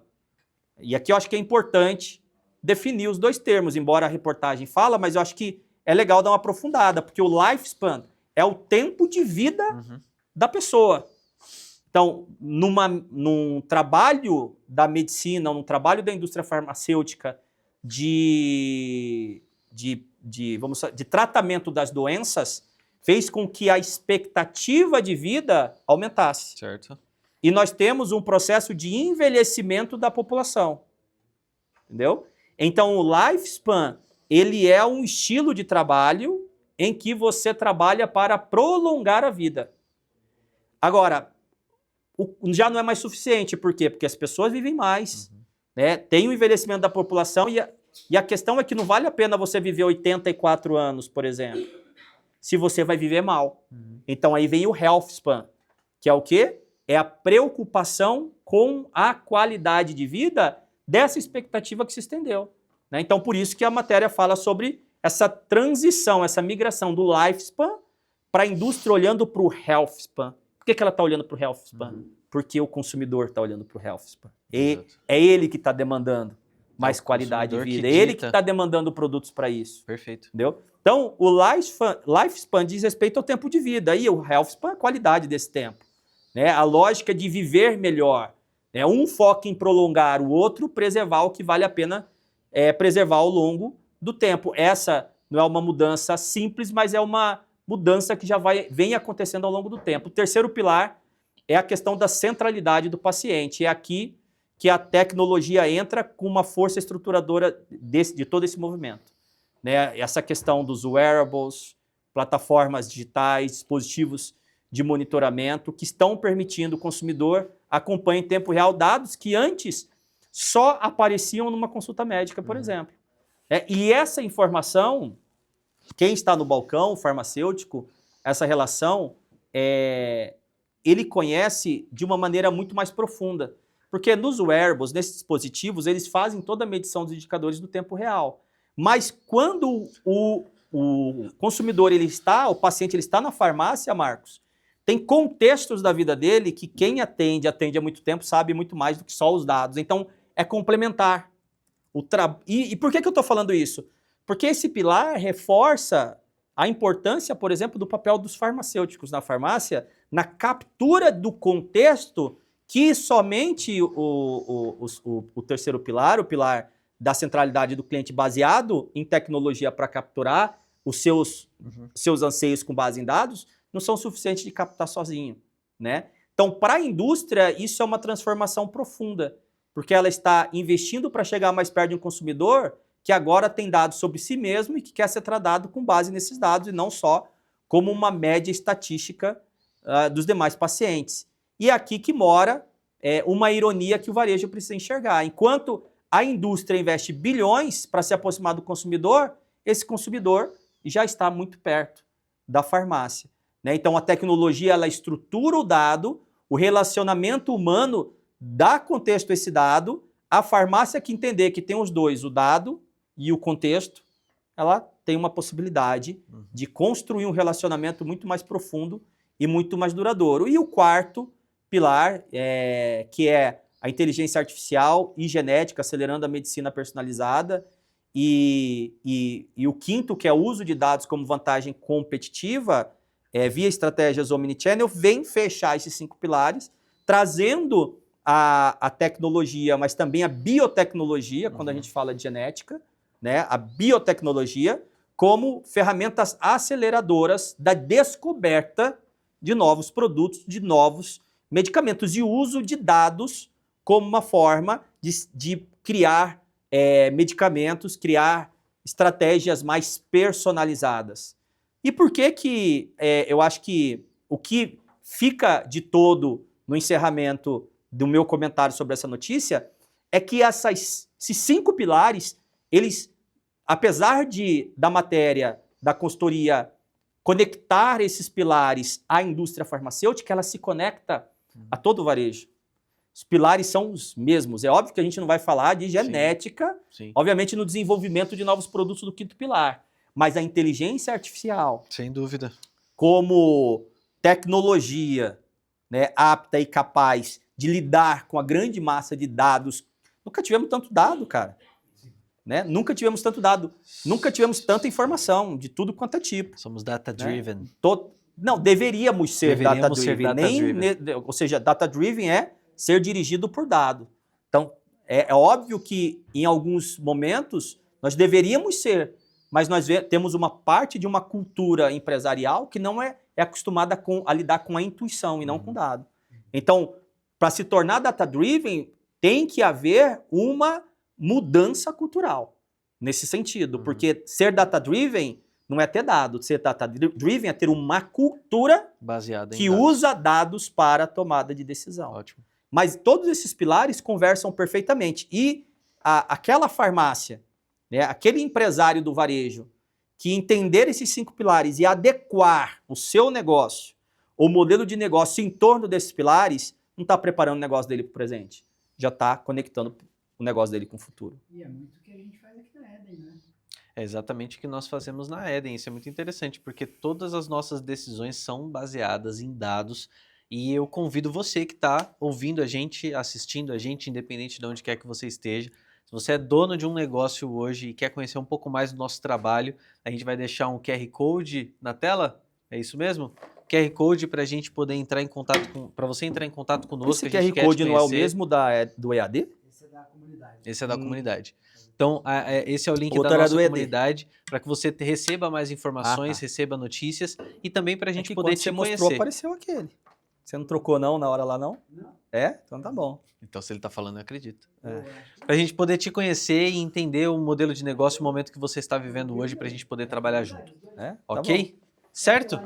Certo, Vinícius. Vamos para as próximas notícias? Podemos ter um momento antes de ir para a próxima? Podemos ter um momento antes de ir para a próxima. Apreciar? Ok, vamos apreciar o que vamos apreciar. abraço. Abraço a árvore. Abraçando a árvore. Muito bom, excelente. Nossa, parece com você aquele ali, Enzo. Muito bom, muito bom. Abraçando a árvore. Abraço a árvore. Abraça a Pronto. árvore. Vamos seguir. Roda a vinheta. Se De só olho abraçar a árvore, se conversar com a árvore, Na então, próxima notícia. aí lascou. Aí o camarada, se bem que o Senhor dos Anéis, o Tem os Pipe, Rent, né? eles Qual que é o nome? conversam Dentes? com os entes, né? Os Eles entes, conversam Exato. com as árvores. Eles conversam com as árvores ou as árvores conversam Os com dois, eles? eles dialogam, né? Exato. Ou seja, então é uma um troca. relacionamento aberto. Vamos lá, então? Não, aí já é muito demais pra mim. Essa parte eu deixo pra você. Solta a notícia aí, Enzo. Suplementos já movimentam mais de R$1 bilhão nas farmácias. Categoria cresce quase 30% dentro de um ano. Vamos lá? Desce. Vamos lá, então. Não mexe. Tá certo, agora tá certo. Deixa ele bem no meio. Eu já estava começando a ficar preocupado. Vamos lá. Diante da busca crescente por prevenção e autocuidado dentro de tudo aquilo que a gente está tratando nas últimas semanas, os suplementos esportivos deixaram de ocupar um espaço complementar nas gôndolas para se tornarem um dos principais vetores de crescimento das farmácias. E os números revelam que a categoria superou uma marca emblemática. Segundo a Close Up International, o segmento alcançou em primeira vez cifras superiores a R$1 bilhão. O faturamento de 1,08 milhão e 80 mil bilhão nos últimos 12 meses, até maio deste ano, representou uma evolução de 29,9% sobre o mesmo período do ano anterior. A creatina tornou-se o principal motor desse avanço, respondendo por 43% dessas vendas. Na sequência aparecem proteínas, barrinhas proteicas, pré-treinos e termogênicos. Você usa quais desses produtos? Teve um tempo atrás, eu até tenho um suplemento lá pra tomar, cara. Que é Mas eu pré-treino? tô nessa estatística aí dos que tem que tomar e não toma. Olha aí, então. É, de a orelha creatina, ao né? vivo. Creatina. Tem alguns compostos vitamínicos também, mas no último exame que eu fiz não tinha nenhuma carência, mas tem também lá algumas coisas, mas eu tô devendo, mas eu tenho lá para tomar e não estou tomando. Então, fica aqui a puxada de orelha ao vivo para você que está ouvindo a isso gente. mesmo. Se você acha que o Paulo tem que tomar a suplementação, digita aqui embaixo, coloca no comentário, manda uma mensagem para ele no Instagram, fala assim, toma sua suplementação, não esquece, tá bom? Desde o período da pós-pandemia, praticamente todos os subsegmentos registram crescimento consistente, evidenciando que o consumo de suplementos deixou de estar restrito ao público esportista para alcançar consumidores interessados em qualidade de vida, envelhecimento saudável e a própria prevenção, contextualiza Felipe Campos, líder de marketing insights da consultoria. O resultado também se estende à capilaridade. Hoje, aproximadamente 37,5 mil farmácias comercializam suplementos esportivos, número 13,2% superior ao registrado há 2 anos. Mas ainda é pouco, né? Ainda é pouco. Ainda é tem pouco se muito considerar mercado. 90 mil farmácias aproximadamente, 13,2 comercializa suplemento, é pouco, Exato. obviamente. A gente está falando um pouco mais de 9 mil, É 9 pouco. mil. Então, você vê o espaço, você tem o espaço absurdo que tem, porque depois eu falo. Não, Vou te mas atrapalhar. faz total sentido, faz total sentido. E o crescimento não decorre apenas da abertura de novos pontos de venda. E aí a gente está falando de muitas lojas, dentro desses 13,2%, que estão se adequando. Então, o volume comercializado aumentou 21,8%, indicando que o consumidor está incorporando estes produtos à cesta. Alguns compram e não usam, como é o caso do Paulo, ou alguns compram e tomam de fato. Então, se você comprou, use esses produtos, porque são produtos muito bons para poder te ajudar na sua performance. Vou abrir uma física. reclamação de bullying aqui no Compliance, aqui no canal de denúncia. Viu? Anônimo. A NR1 tá cantando já. Nas grandes redes, proteínas e barrinhas concentram os maiores sortimentos por loja, enquanto a creatina permanece como principal alavanca em valor, o estudo detalha. Para Campos, esse desempenho mostra que o canal Farma ainda está longe de atingir seu potencial máximo, como o Paulo bem trouxe, dentro dessa categoria, sobretudo porque reúne atributos como conveniência, proximidade e confiança para poder acelerar a penetração no mercado. E a indústria amplia a capacidade e aposta na massificação do consumo. A indústria acompanha esse movimento. Na Atlética Nutrition, a estratégia passa pela democratização do acesso. Talvez. Pode ser. Que ganhou ainda mais relevância após a análise da Anvisa, envolvendo 41 marcas de creatina. Sabia disso? 41 marcas de creatina. A nossa linha foi, como o Jefferson Silva disse, nossa linha foi a única a ser aprovada em todos os critérios laboratoriais avaliados. Eu não coloco minha mão no fogo por ninguém, então pesquise antes de comprar. Atualmente, por meio da sua planta própria de 75 mil deve ter metros sido, né? quadrados... Será que foi a única? Não sei, depois pesquisa A aí, única mas é deve difícil ser a única, Acho que hein? pode ser, porque às vezes é. A única? Ah, porque... a turma... quanto... Tem muita farinha, né, nos pacotes de creatina por aí, o que o né? Enzo toma tem, porque não funciona. Atualmente, por meio da sua planta própria de 75... O Enzo está aceitando doações de creatina de boa procedência. Se você acha que o Enzo tem que tomar uma creatina pode diferente, mandar aqui coloca pra no ela. comentário. Vamos fazer uma vaquinha? Vamos abrir a vaquinha pro Enzo? Vamos abrir uma vaquinha, vamos colocar o link na descrição. Bota o QR Code. Bota o QR Code. Por meio da sua planta própria de 75 mil metros quadrados, baseada em Matão, em São Paulo, o fabricante abastece mais de 20 mil pontos de venda no país e outras 400 farmácias na América Latina. A distribuição deixa de ser operação e vira a própria estratégia. O fortalecimento do mercado também depende de uma cadeia logística preparada para sustentar esse crescimento. Na visão de Alexandre Magno Cunha, CEO da AMC Distribuidora, o distribuidor deixou de desempenhar apenas um papel operacional para atuar como agente de desenvolvimento da categoria. Ele reforça que a distribuição conecta indústria e varejo, garantindo disponibilidade, velocidade de reposição e execução comercial, fatores que são decisivos para consolidar o mercado de suplementos nas farmácias. Especializada em produtos saudáveis, a empresa atua há mais de 2 décadas no segmento e atende mais de 6 mil farmácias. A estrutura inclui mais de 3 mil metros cúbicos de capacidade de armazenagem, dá para tomar bastante creatina com tudo isso aqui, centro de distribuição com 1.300 metros quadrados, é uma propaganda, a gente está fazendo uma propaganda aqui sem perceber. Entregas em até 3 dias úteis e serviços adicionais como ações de degustação, sell-out e monitoramento completo dos pedidos. Farmácias transformam a prevenção em próprio hábito. O novo perfil do consumidor ajuda a entender esse cenário. Dados apresentados pelas farmácias Pague Menos indicam que 86% dos brasileiros afirmam ter adotado hábitos mais saudáveis. Apenas 23% consomem suplementos regularmente. O Paulo está dentre um daqueles que não consome, mas possui. Então metade do caminho está feito. A diferença entre intenção e consumo revela um enorme potencial de expansão para o setor. Mariane Senhori, diretora das marcas próprias do grupo, diz: o brasileiro quer a saúde. A barreira não é o desejo, mas o acesso. e a confiança e a construção do próprio hábito. Segundo a executiva, as farmácias detêm vantagens competitivas difíceis de replicar por outros canais: capilaridade, conveniência e a credibilidade do farmacêutico como profissional de saúde. Com aproximadamente 1.700 lojas distribuídas pelo país, a rede aposta que o próximo ciclo de crescimento virá da inclusão de consumidores das classes C e D que muitas vezes nunca frequentaram uma loja especializada de suplementação. Outro pilar dessa estratégia é o fortalecimento das marcas próprias. Para Mariana, democratizar suplementos significa reduzir a barreira de preço sem abrir mão da qualidade, fortalecendo a fidelização do consumidor e ampliando o acesso à categoria. O Enzo não está prestando atenção, ele não subiu o texto. Mas vamos lá, seguindo, os resultados começam a aparecer. O mercado brasileiro de vitaminas, minerais e suplementos já movimenta 16,9 bilhões de reais e pode alcançar 37 bilhões até 2033. Dentro da PagMenos, consumidores da categoria apresentam frequência de compra significativamente superior à média, reforçando o potencial de suplementos A língua dele engasgou. para Respira, elevar filho, respira. a recorrência e rentabilidade do varejo farmacêutico. Fala alguma coisa aí para eu tomar uma. Ah, beleza, vamos lá. Cara, na verdade é o seguinte, A estratégia também avança entre outras grandes redes. Tô brincando, é pode trouxa. falar. Pode falar. A pergunta é o que está por baixo disso, né? Hum. Desses números, porque os números são bons. Quando você vê São falar bons, que com ultrapassou certeza. 1 bi, lógico, cresceu 30%, é um número sensacional, mas o que está o que está por baixo disso? Sai debaixo desse tapete. Porque o número ele não acontece por acaso.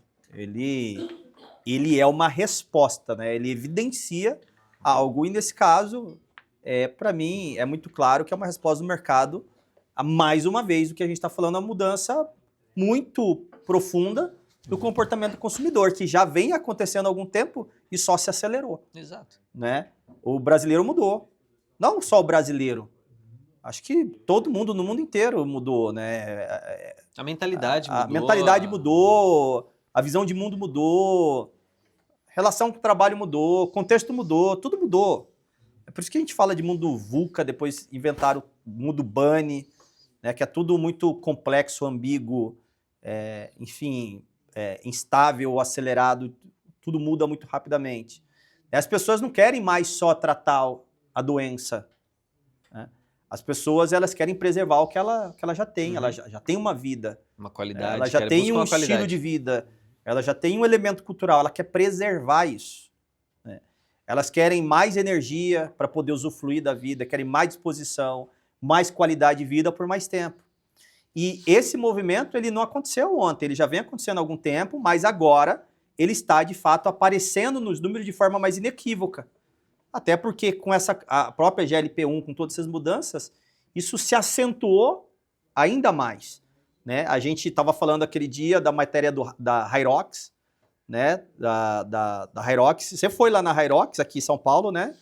Com o Luiz ali, e eles foram treinar lá e super curtiram. É uma outra vibe, né? Não é uma academia. Foram comum, moídos, né? foram moídos. É um circuito que você faz e é meio que um hype isso, porque é um estilo. Você ficou postando você correndo ali, fazendo circuito? Teve a foto da turma. Teve a foto da turma. Você faz Então, parte do clube social da Hyrox. É como se você fizesse parte de uma comunidade, né? Então, pertencimento virou mercado de consumo, criação de comunidade, mercado de consumo, tudo isso, né? E quando um comportamento como esse do consumidor ele aparece nos números dessa forma, ele já começa a deixar de ser tendência. Nós estamos falando de tendência, nós estamos falando de uma realidade, é de uma estrutura, né? Então, a pergunta que eu faço para qualquer dono de farmácia que nos assiste é se você está respondendo essa mudança. A pergunta ela não é uma pergunta retórica, ela é uma pergunta objetiva. Ou se ainda está esperando o cliente chegar com uma indicação, uma receita na mão, ou porque com uma caixinha que algum colega indicou, como é que a gente está trabalhando já algo que é um fato específico. A gente viu lá, acho que foi 35, 37 mil farmácias que trabalham de novo.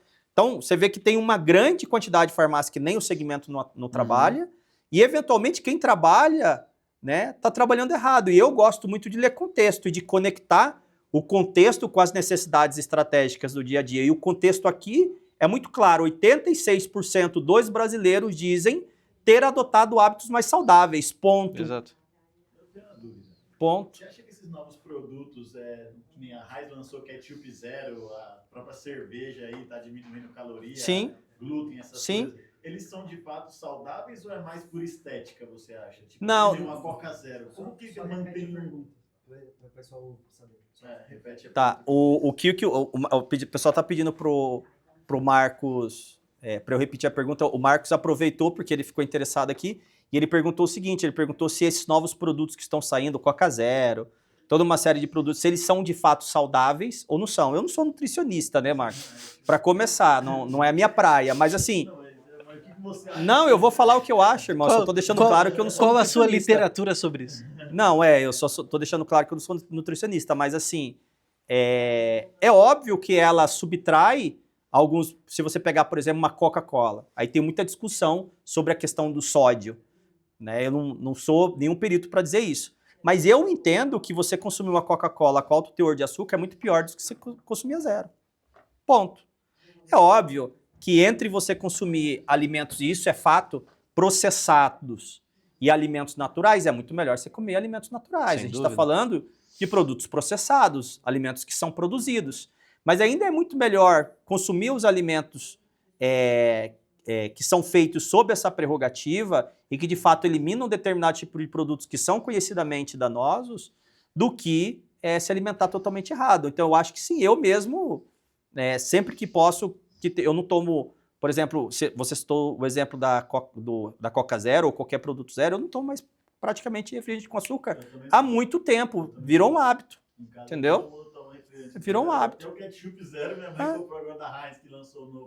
Sim. O Ketchup Marcos zero, está dizendo sim. que a mãe dele comprou ketchup zero, eles só consomem refrigerante zero, lá em casa também. Uhum. É óbvio que tem algumas porcaria, principalmente a criançada que gosta, muitas vezes lá de comprar algumas coisas, mas eu particularmente, é muito regrado. Você vê meu almoço aqui, como é que é salada, ó, peixe quase todos os dias praticamente. É um hábito porque é um contexto que a gente está inserido, meio que você vai tendo mais clareza, mais conhecimento, mais entendimento e a sua consciência muda. As pessoas estão mudando a consciência, olhando para a saúde. Minha filha tem 16 anos, a Nicole, que é linda, maravilhosa, um beijo do papai, ela vai ver isso, ela vai ficar louca da vida. Entendeu? E é good vibes total, curte ficar sozinha, né? Lê o livro, não quer estar na balada, não quer estar na bagunça. Que coisa boa. Cara, é exatamente a vibe da geração Z, né? Que tá bebendo menos. Né? Então, para a gente concluir aqui, para a gente continuar, a gente então tem de fato um consumidor novo. E essa lacuna, né? Como eu trouxe ali agora há pouco, que apenas 23% das pessoas consomem suplementos regularmente. Então, olha só, 86% dos brasileiros dizem ter adotado hábitos saudáveis, mas somente 23% consomem suplemento regularmente. Então, o gap, né? Tem um gap absurdo em torno disso. Então, eu acredito que esse número é só o começo. Ele tende a evoluir muito mais. E aqui, a questão que fica é o seguinte: como é que a gente se adapta a isso na prática, né? A questão não é reinventar a roda, mas é de adaptação total. A farmácia já tem o que esse tipo de consumidor precisa. Cara, ela tem o farmacêutico, eu bato o tempo todo na tecla, eu sou farmacêutico, né? Farmacêutico é vocacionado, né? Estuda para isso, para dar um atendimento e uma segurança técnica para o consumidor do uso racional dos produtos, do medicamento. Esse é o papel. E o farmacêutico está lá para isso. Né? E não utilizar o farmacêutico dessa forma, apenas como um profissional de venda, é perder essa construção que o farmacêutico já traz dentro da sua própria autonomia daquilo que é responsabilidade do seu trabalho. Né? O que a gente tem que fazer para aproveitar isso é reorganizar a operação em torno desse consumidor que mudou. Isso sim. E aí isso quando a gente olha para o varejo, olha para a farmácia, a gente vê uma demora nessa atualização, uma demora nessa adaptação. E isso é um problema sério, porque isso vai fazendo com que as empresas de certa forma, percam competitividade, né? No curto prazo, precisa treinar melhor a equipe, precisa orientar. Eu já até tive conversando com o Vinícius que a gente vai começar a produzir conteúdo para a equipe de vendas, Sim, né, sem para dúvida. poder orientar o pessoal com necessidade. relação ao atendimento. É uma era em que a equipe de atendimento tem que ter muita empatia com o cliente, tem que ser muito preparada para isso. É a questão lá do pagamento da indenização por conta de... Tem que colocar o microfone aí para você. Será que a vou turma está te colocar o ouvindo? microfone na É próxima. para vocês Mas participarem. lembra que a gente tinha falado da casa de Patos de Minas, lá, aquela farmácia, Ah, que foi condenada porque... uma farmácia que foi condenada por conta de recomendação errada. do de farmacêutico. recomendação errada. É, Acontece, eu já risco. vi caso de morte por recomendação errada, sim. Né, de criança até.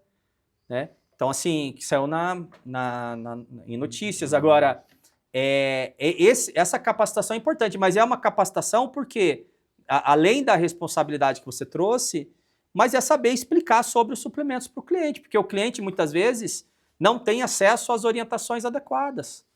Não é todo mundo que consegue ir no endócrino, cara. Né? Tem uma parte da população que não tem acesso. Ele vai onde? Ele vai na farmácia. Né? Ele vai na farmácia ali, né, entender sobre as creatinas, como tomar, né, como utilizar, enfim, e repensar o próprio posicionamento dessa categoria no ponto de venda. Né? Há muita falha de execução no ponto de venda.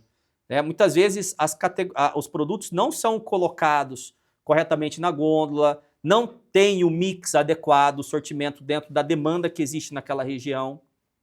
E quando tem, não comunica corretamente, não tem preço bem estabelecido. Né? Às vezes é uma bagunça.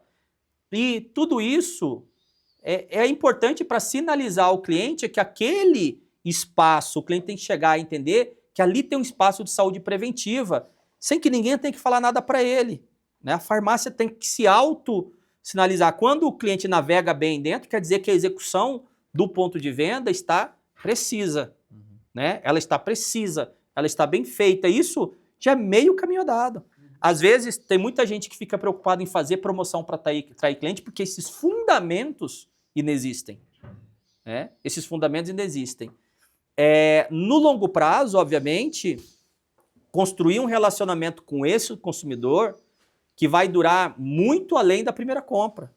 Então, muitas vezes ele recebe um bom atendimento, tem uma boa indicação do produto, utiliza o produto, dá resultado que ele espera, o grau de confiança que ele constrói naquele estabelecimento, né? Então, isso é muito importante. 63% dos brasileiros que querem cuidar da saúde ainda não encontraram o caminho certo para começar. Então, tem aí uma absurda oportunidade, tem aí uma mega mudança e é preciso que todos nós, que todas as farmácias, que todo o varejo esteja olhando para essas transformações e tomando medidas rápidas para absorvê-la. É muito importante, Vinícius, a gente olhar para os nossos números também, entender essas participações para orientar corretamente as nossas lojas na execução de ponto de venda. Nós vamos meter a cara nisso daí, Perfeito, vamos olhar para isso daí também. Muito bueno. Podemos seguir? Podemos seguir, então vamos nessa. Sua garganta melhorou? Mais ou menos, mais ou menos. Eu preciso de mais água. Por Suplementos de novo. Obrigado. Só Essa antes matéria. da gente seguir, então, Paulo, tome seu suplemento. Tá bom? Vamos lá. Tome meu suplemento. Eu vou tomar. Retail, Vou ligar ali. retail. Coloca meu suplemento bem do lado da minha cama para eu lembrar. Ótimo, Obrigado. perfeito, é isso aí. Retail Media entra em nova fase. Disney e Walmart mostram onde essa história vai parar. Vamos lá? Lalalala. Olha que imagem bonita, vamos lá então. Retail Media está entrando em uma nova fase. Se nos últimos anos o desafio do setor foi estruturar redes próprias de publicidade dentro do varejo, agora a prioridade passa a ser conectar tecnologias, dados e ferramentas para oferecer uma experiência mais simples e eficiente aos anunciantes. Essa é a visão que norteia a mais recente reorganização da operação da mídia do próprio Walmart, maior varejo alimentar do mundo em faturamento. A companhia anunciou o alinhamento entre Walmart Connect International e Sam's Club Connect, mantendo as marcas independentes, mas unificando essas plataformas de alguma maneira, tecnologias e capacidades. O objetivo é facilitar a compra e a mensuração e a escalabilidade das campanhas de retail media. O movimento responde a uma demanda crescente das indústrias, que hoje precisam lidar com dezenas de redes de retail media, cada uma com plataformas, métricas e processos próprios. Para os anunciantes, essa fragmentação aumenta custos operacionais, dificulta comparações de desempenho e torna a gestão de campanhas ainda mais complexa.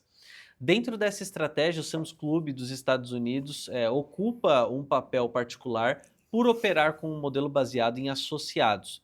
Essa característica permite que o varejista acompanhe o comportamento dos consumidores de forma contínua, construindo uma visão de relacionamento de longo prazo e não apenas registrando compras isoladas. Muito obrigado, Marcos. Valeu, Marcos. Esse é o Marcos da turma. Dá um Esse tchau é o ali pra Marcos. turma ali, ó. Essa visão amplia a potência analítica do retail media. Em vez de medir apenas o desempenho imediato de uma campanha, as marcas passam a acompanhar indicadores estratégicos, como retenção de clientes, recompra e aquisição de novos consumidores, crescimento de categorias e o valor do cliente ao longo de sua jornada. Além disso, o histórico de relacionamento permite criar audiências mais sofisticadas, segmentadas não apenas por compras anteriores, mas também por propensão de consumo. Que legal isso.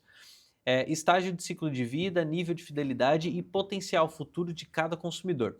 Embora a inteligência artificial, dados próprios, first party data e métricas de desempenho estejam entre os temas mais discutidos no momento, executivos do Sam's Club nos Estados Unidos afirmam que sozinhos esses recursos não representam vantagem competitiva. Na visão deles, as ferramentas são uma base e o verdadeiro diferencial está na capacidade dos varejistas de integrá-las em um único ecossistema, conectando mídia, comércio, dados e mensuração para fortalecer o relacionamento com o consumidor. Temos aqui uma citação que diz que essa mudança também altera a forma como o sucesso das companhias será avaliado. Das campanhas será avaliado. Se nos últimos anos o retail media precisou demonstrar que era um canal eficiente para a publicidade, o próximo desafio será comprovar sua capacidade de gerar valor de longo prazo para o próprio negócio. O cenário atual e o futuro do retail media está entre uma das pautas que serão discutidas no Trade Connection. Não precisa fazer propaganda do Trade Connection. Pois é, então vou pular esse vídeo. Pode pronto, parar. já terminou. É isso, pronto. Obrigado.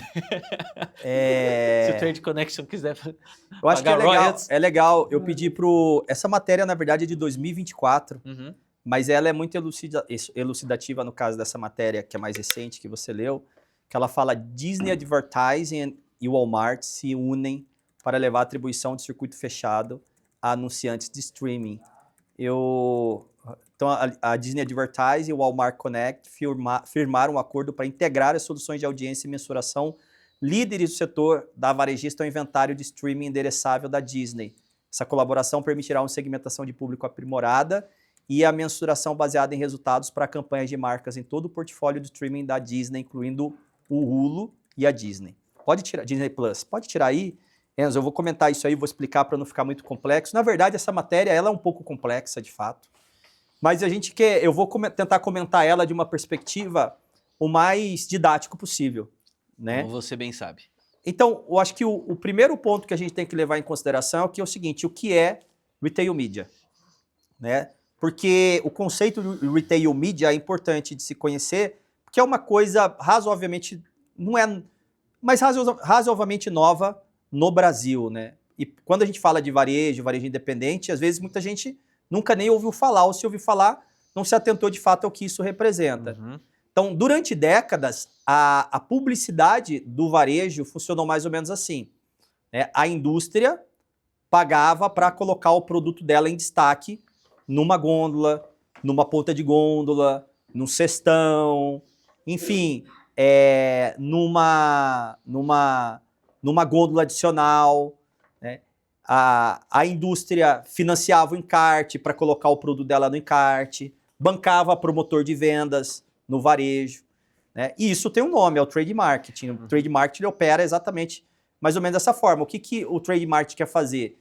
Ele quer gerar a demanda do produto no ponto de venda. Para isso, ele sabe que ele precisa deixar o produto bem exposto, precisa deixar o produto visível, ele vai trabalhar isso. E os espaços dentro da farmácia ou dentro de qualquer empresa de varejo, eles são vendáveis.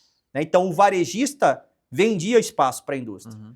Então, a indústria paga pela visibilidade. Se eu tenho ali um corredor que tem alto fluxo de pessoas, tem uma ponte de gôndola, a indústria pode estar interessada em ter o produto dela exposto ali, porque é um ambiente conhecido como quente, então de alta probabilidade de ser gerado a demanda. Então veja que eu disse, alta probabilidade de ter geração de demanda. Mas ninguém sabia ao certo dizer o seguinte, se quem viu o produto que está exposto ali comprou o produto. Uhum. Não existia métrica de fato para comprovar isso. Né? E como é que surge a questão do retail media? O retail media ele vem na esteira da evolução tecnológica. Ele vem na esteira na revolução tecnológica, porque o retail media ele muda essa lógica completamente. O varejista, na verdade, ele continua vendendo os espaços, atuando no trade market como tudo funciona e está tudo certo. E esses dias eu vi alguns supermercados assim com umas pontas de gôndola assim que achei maravilhosa, assim, coisa cada vez mais ficando de fato mais profissional a exposição dos produtos nas áreas quentes do varejo, né? Então, ele continua vendendo, só que ele coloca uma camada adicional, ele passa a vender não só espaço, mas inteligência, né? E qual que é essa inteligência? É o conhecimento real sobre o comportamento de compra dos seus clientes. Porque o varejo tem, quando identificado o cliente, seguindo, obviamente, toda a regulamentação da LGPD, a identificação desse consumidor. Então, com consentimento, com transparência, dentro das regras da LGPD. E com essa inteligência, o varejo, né, consegue auxiliar a indústria para medir com precisão o que nenhuma campanha isolada de trade marketing jamais mediu. Que é, ou seja, a relação direta entre, né, o anúncio, eu anunciar o produto, trazer o produto para venda e a compra do consumidor. E aí, por que a matéria cita o Walmart, cita o Walmart Connect? Porque o Walmart Connect é uma plataforma no Walmart que estrutura tudo isso. Porque tem o cartão fidelidade do Walmart, o cara cadastra lá o número dele, ele tem as suas compras, né? Sua experiência de compras rastreadas. São 145 milhões de clientes no Walmart que compram toda semana, online e também nas lojas físicas. Todo esse volume de dados de comportamento real é um ativo do Walmart. É um ativo. E a parceria, como é que funciona essa parceria que eles fizeram com a Disney? É muito legal. Eu achei muito avançado a brincadeira, o jogo que os caras estão jogando. Né? A parceria com a Disney funciona da seguinte forma. A Disney, o Vinícius e Enzo, a Disney, ela tem uma base de clientes que assinam sua plataforma do Disney Plus, certo? Eu tenho, você assina? Você não assina, você assina, não fala isso não. Não fala isso você assina. Temos um clandestino. Você tem um clandestino. Então tá, então assina, então você tem lá seus dados, ok?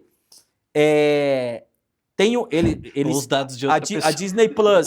A Disney Plus disponibiliza esses dados numa sala, que é chamada de sala limpa de dados, né? Sala limpa de dados.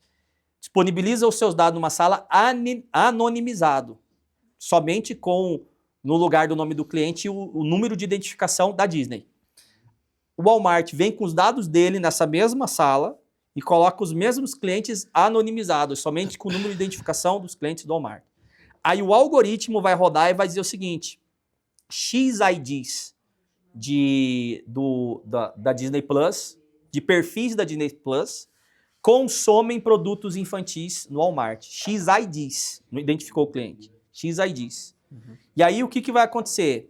A indústria, eu sou indústria, o Paulo, eu quero vender um produto, uma pomada passadora. Eu quero fazer lá uma fralda, né? Só que ao invés, e eu vou lá na Disney Plus e falo, eu quero anunciar lá na hora que passar o filme, a série, para aparecer ali a Filipeta com o código de barras para comprar, eu quero fazer um anúncio, enfim, do produto ali, ou no horário comercial, na propaganda, sei lá, nos canais ali de publicidade da Disney Plus. Ele coloca o anúncio, né? E esse anúncio vai aparecer para todos os assinantes da Disney Plus? só para os que consomem os produtos afins. Então, é uma mídia qualificada, totalmente qualificada. Só que aí onde vem a lógica da integração que a matéria está falando, do Walmart Connect, conectando tudo, fazendo essa integração. Porque agora o X da questão é o seguinte, o cara fez o anúncio hoje. O que o Walmart consegue fazer? Identificar se o cara foi lá no Walmart e comprou. Legal. E aí é onde ele volta o processo e é o que fala que é um ciclo fechado, porque é como se pela primeira vez estivesse conseguindo anunciar e medir de fato a performance da compra do produto. Porque quando você faz um anúncio no Instagram, por exemplo, você mede a audiência. Quantas pessoas viram aquele anúncio. Você não consegue medir quantos foram comprar. E agora o ciclo, de certa forma, começa a se fechar no sentido de anunciar, comprar e medir a performance de fato e dizer, ó, X pessoas no período X depois do anúncio compraram efetivamente esse produto. Aí você pode falar assim, Paulo, mas esse cara já comprava e só está mantendo o hábito. Tem método estatístico, né, como se fosse teste AB, para entender qual foi a quantidade de venda incremental que aconteceu no período depois do anúncio naqueles clientes que efetuaram a compra. Óbvio que ele não vai dizer para a Disney quem são, para o anunciante quem são, por questão de proteção dos dados, mas ele tem realmente uma quantificação eficiente da performance dessa campanha. Né? E a Disney fez a mesma coisa com o TikTok. No TikTok ela foi além ainda. A Disney não, perdão, o Walmart. Por quê? Colocou um botão de adicionar o carrinho diretamente no feed, né? Para fazer a compra. Então, com uma edição fechando o ciclo entre a visualização e a compra real. Agora, por que isso é importante, né? Agora explicado. Ficou claro? Consegui explicar certinho? Claro como é. Tá bom. Black Mirror, né? É mais ou menos...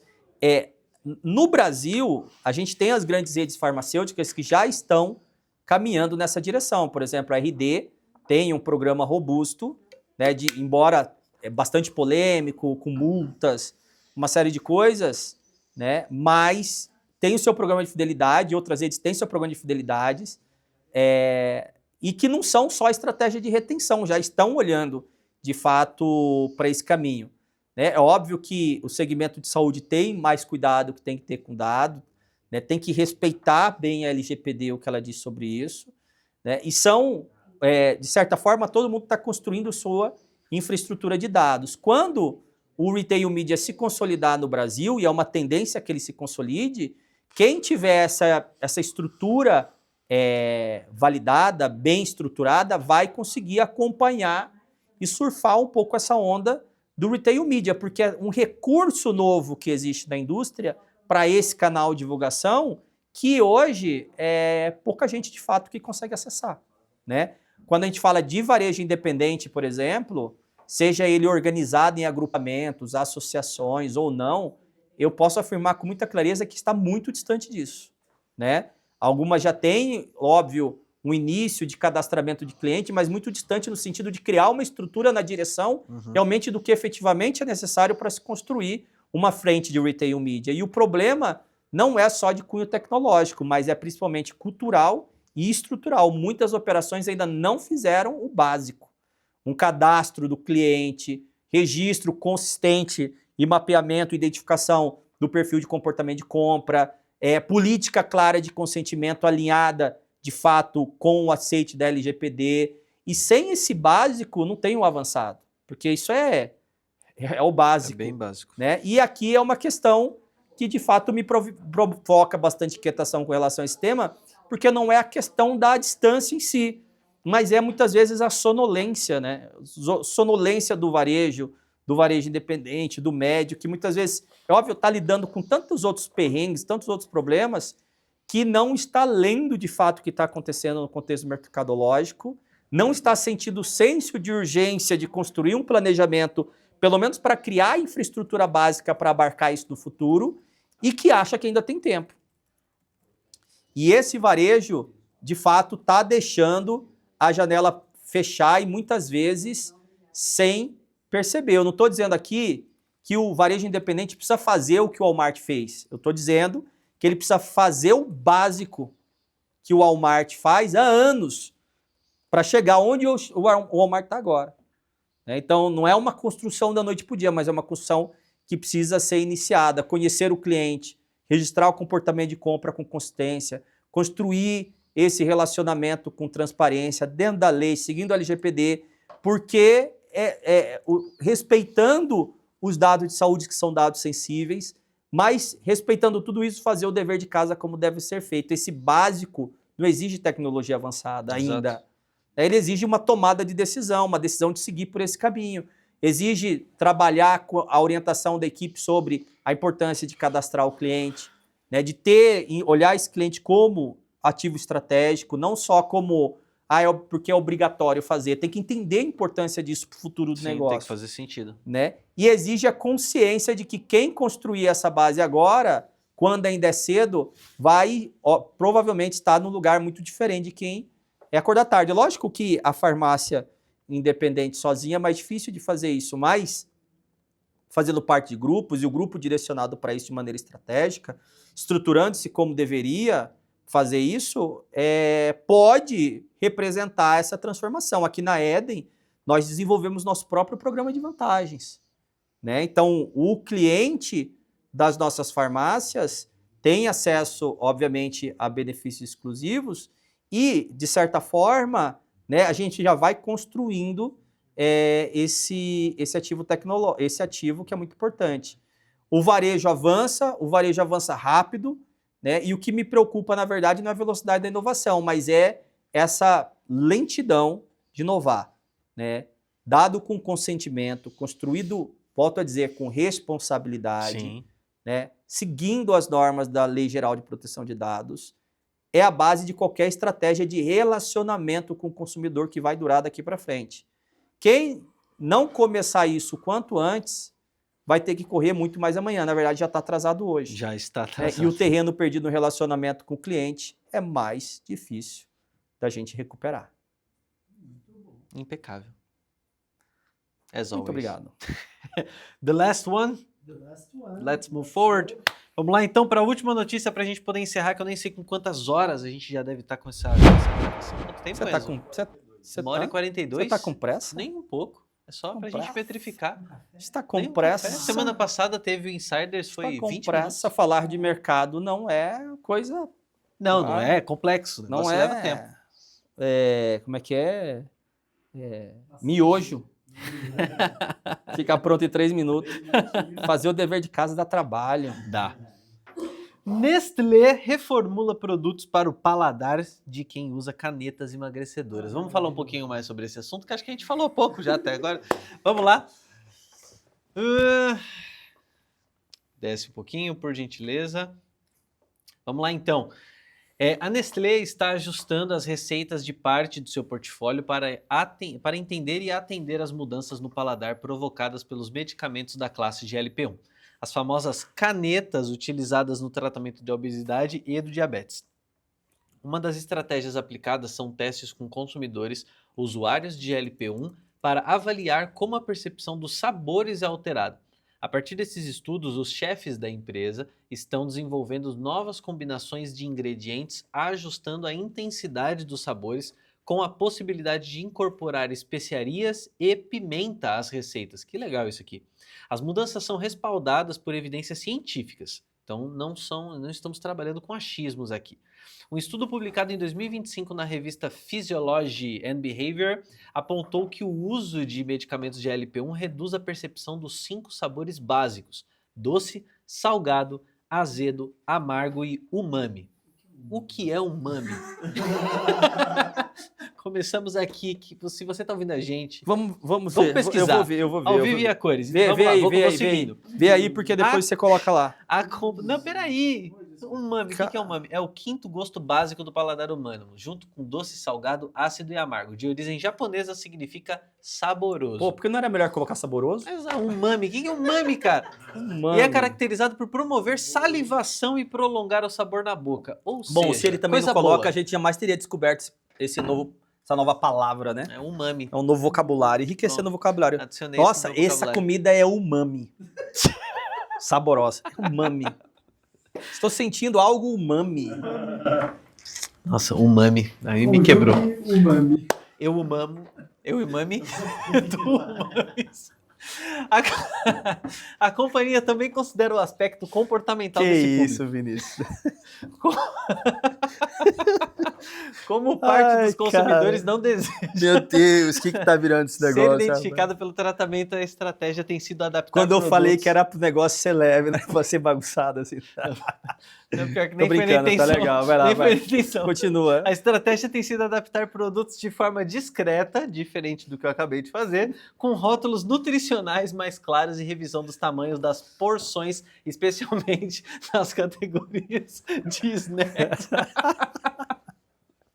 Ai, muito bom. Você Enfim. quer conjugar de novo? Não. Vamos fazer ao contrário. Vamos. Ai, cara. Parou. Quer seguir o comentário? Vou. Vou comentar. Ai, vou comentar. Ai, eu vou- cara, porque Ai, eu isso é preciso muito tomar demais. uma água. Toma água, toma. Você precisa mesmo. Eu acho que essa notícia é muito interessante. Desliga o microfone dele, vai. Peraí, gente, eu já volto. Vai, ele já volta. Ai, muito bom. Então, voltando aqui para a notícia, essa notícia eu acho que ela vem na mesma vibe. Olha só que negócio interessante, porque apesar da Nestlé estar seguindo por esse caminho, não é só a Nestlé que está indo. Tem uma empresa nos Estados Unidos, a Conagra, que é uma das maiores empresas de alimentos dos Estados Unidos, que ela adicionou um selo de GLP-1 friendly. Ou seja, nossos produtos são GLP-1 friendly. Igual produtos também de origem do Oriente Médio, que são os halal, né? São produtos sem produtos animais. É sério, é halal. Você sabe que é verdade isso, pô. Então, eles adicionam esse selo da GLP-1 friendly em todos os produtos dele da linha Health Choice. Né? Então, a BR Foods, Ambev, né, estão reformulando os seus portfólios. O Rei do Mate está reformulando seus portfólios. E eu poderia citar aqui uma série. A gente falou em notícias anteriores, de edições anteriores, sobre a Riachuelo mudando, né, o portfólio de numeração das roupas. E é toda uma transformação. Eu sei que às vezes é muito repetitivo falar disso, como a gente sempre fala, falando de GLP-1, das mudanças, do impacto da GLP-1, mas é algo contextual. A indústria de suplementos, de certa forma, está desenvolvendo formulações específicas para considerar para considerar esse perfil de consumidor, que tem uma maior densidade de demanda proteica, né, produtos com maior densidade proteica, melhor disponibilidade e menor potencial de irritação gástrica. Teve uma matéria do mês passado que a gente viu, Vinícius, que falava do crescimento dos MIPs, que foi um pouco abaixo do mercado, mas que mostra, por exemplo, lá um produto GLP-1 friendly, né, gluten free, livre de glúten, que é o produto já 22 gramas de proteína. Já surfando a onda da GLP-1, mas não é a onda da GLP-1, é de todo o contexto sociocultural que está por trás dessa onda. É isso que eu quero chamar muita atenção da galera que assiste a gente. É uma mudança muito profunda, que aí o mercado segue, é o mercado que se adapta, não é o mercado que forma. A GLP-1, na verdade, ela parece que ela está criando um mercado, mas é um mercado que existe porque existe uma demanda de pessoas querendo essa mudança. Sim. Né? Se ela não quisesse essa mudança, não vendia o produto. É simples assim. Né? Tem um dado do Walmart também que resume tudo isso. Né? Consumidores, como o Walmart nos Estados Unidos tem farmácia, que ele tem os dados, ele cruzou. Consumidores que retiram medicamento de GLP-1 na farmácia do Walmart já compram menos alimentos com cestas menores e com menores calorias. Eles fizeram a avaliação do perfil desses consumidores com base nos dados que eles têm. Isso não é uma empresa, obviamente, avaliando uma jogada isolada, é uma cadeia inteira que se reorganiza em torno de um novo perfil de consumidor. E quando essa cadeia inteira se move dessa forma, o sinal é muito claro, alguma coisa mudou de forma estrutural.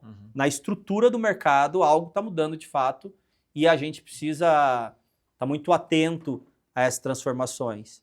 E aí, eu acho que interessante que no caso da matéria, o que a GLP-1 muda é o paladar. Então, a relação do consumidor, do paciente com a comida. Né? Os tamanhos das porções que fazem sentido, o cara quer comer menos.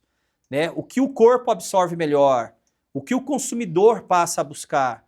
Um estudo que foi realizado lá, que o Vinícius comentou na Psychology Behavior, né, mostrou esse impacto. Então, eu acho que o mais importante disso é, quando a gente olha para o consumidor uma quantidade enorme que vai desembarcar, já está desembarcando no mercado de produtos voltados para isso. Agora, para o varejo em si, uma necessidade de adequação absurda. Né? De treinamento da equipe, precisa falar sobre esse tema com a equipe, sobre essa mudança de cenário, sobre essa mudança do consumidor. Certamente esse consumidor vai chegar perguntando na farmácia. Cara, eu estou tomando GLP-1 e o que eu preciso? Ou se ele não tomar, é uma relação que você pode construir ativamente com o consumidor que você sabe que consumiu aquele produto. Né? Então, eu acho que esse exemplo da Nestlé, mas juntamente com todos os casos que a gente citou, mostra de fato que há uma revolução estrutural que passa por uma mudança cultural profunda na estrutura do comportamento do consumidor e que é só o começo das transformações que a gente está vendo. Ainda vai vir muita coisa pela frente. Podemos encerrar? Fica à vontade, você está... Galera, então muito obrigado pelo episódio 5.847 da Eden News. Obrigado pela presença de cada um de vocês. Eu sou Vinícius Rodrigues, diretor de comunidade na Eden. Estou aqui com... Paulo Costa. Estive aqui, na verdade, com o Paulo Costa, CEO da Eden. E fica aqui as nossas redes sociais também aqui embaixo. Não sei se o Enzo vai colocar ou não. Se não colocar também tá tudo bem, vai colocar. Então, até semana que vem. Obrigado, Deus abençoe, um abraço e até a próxima. Até a próxima. Conjuga Yumi de volta aí. Até semana que vem. Tchau, tchau. Valeu.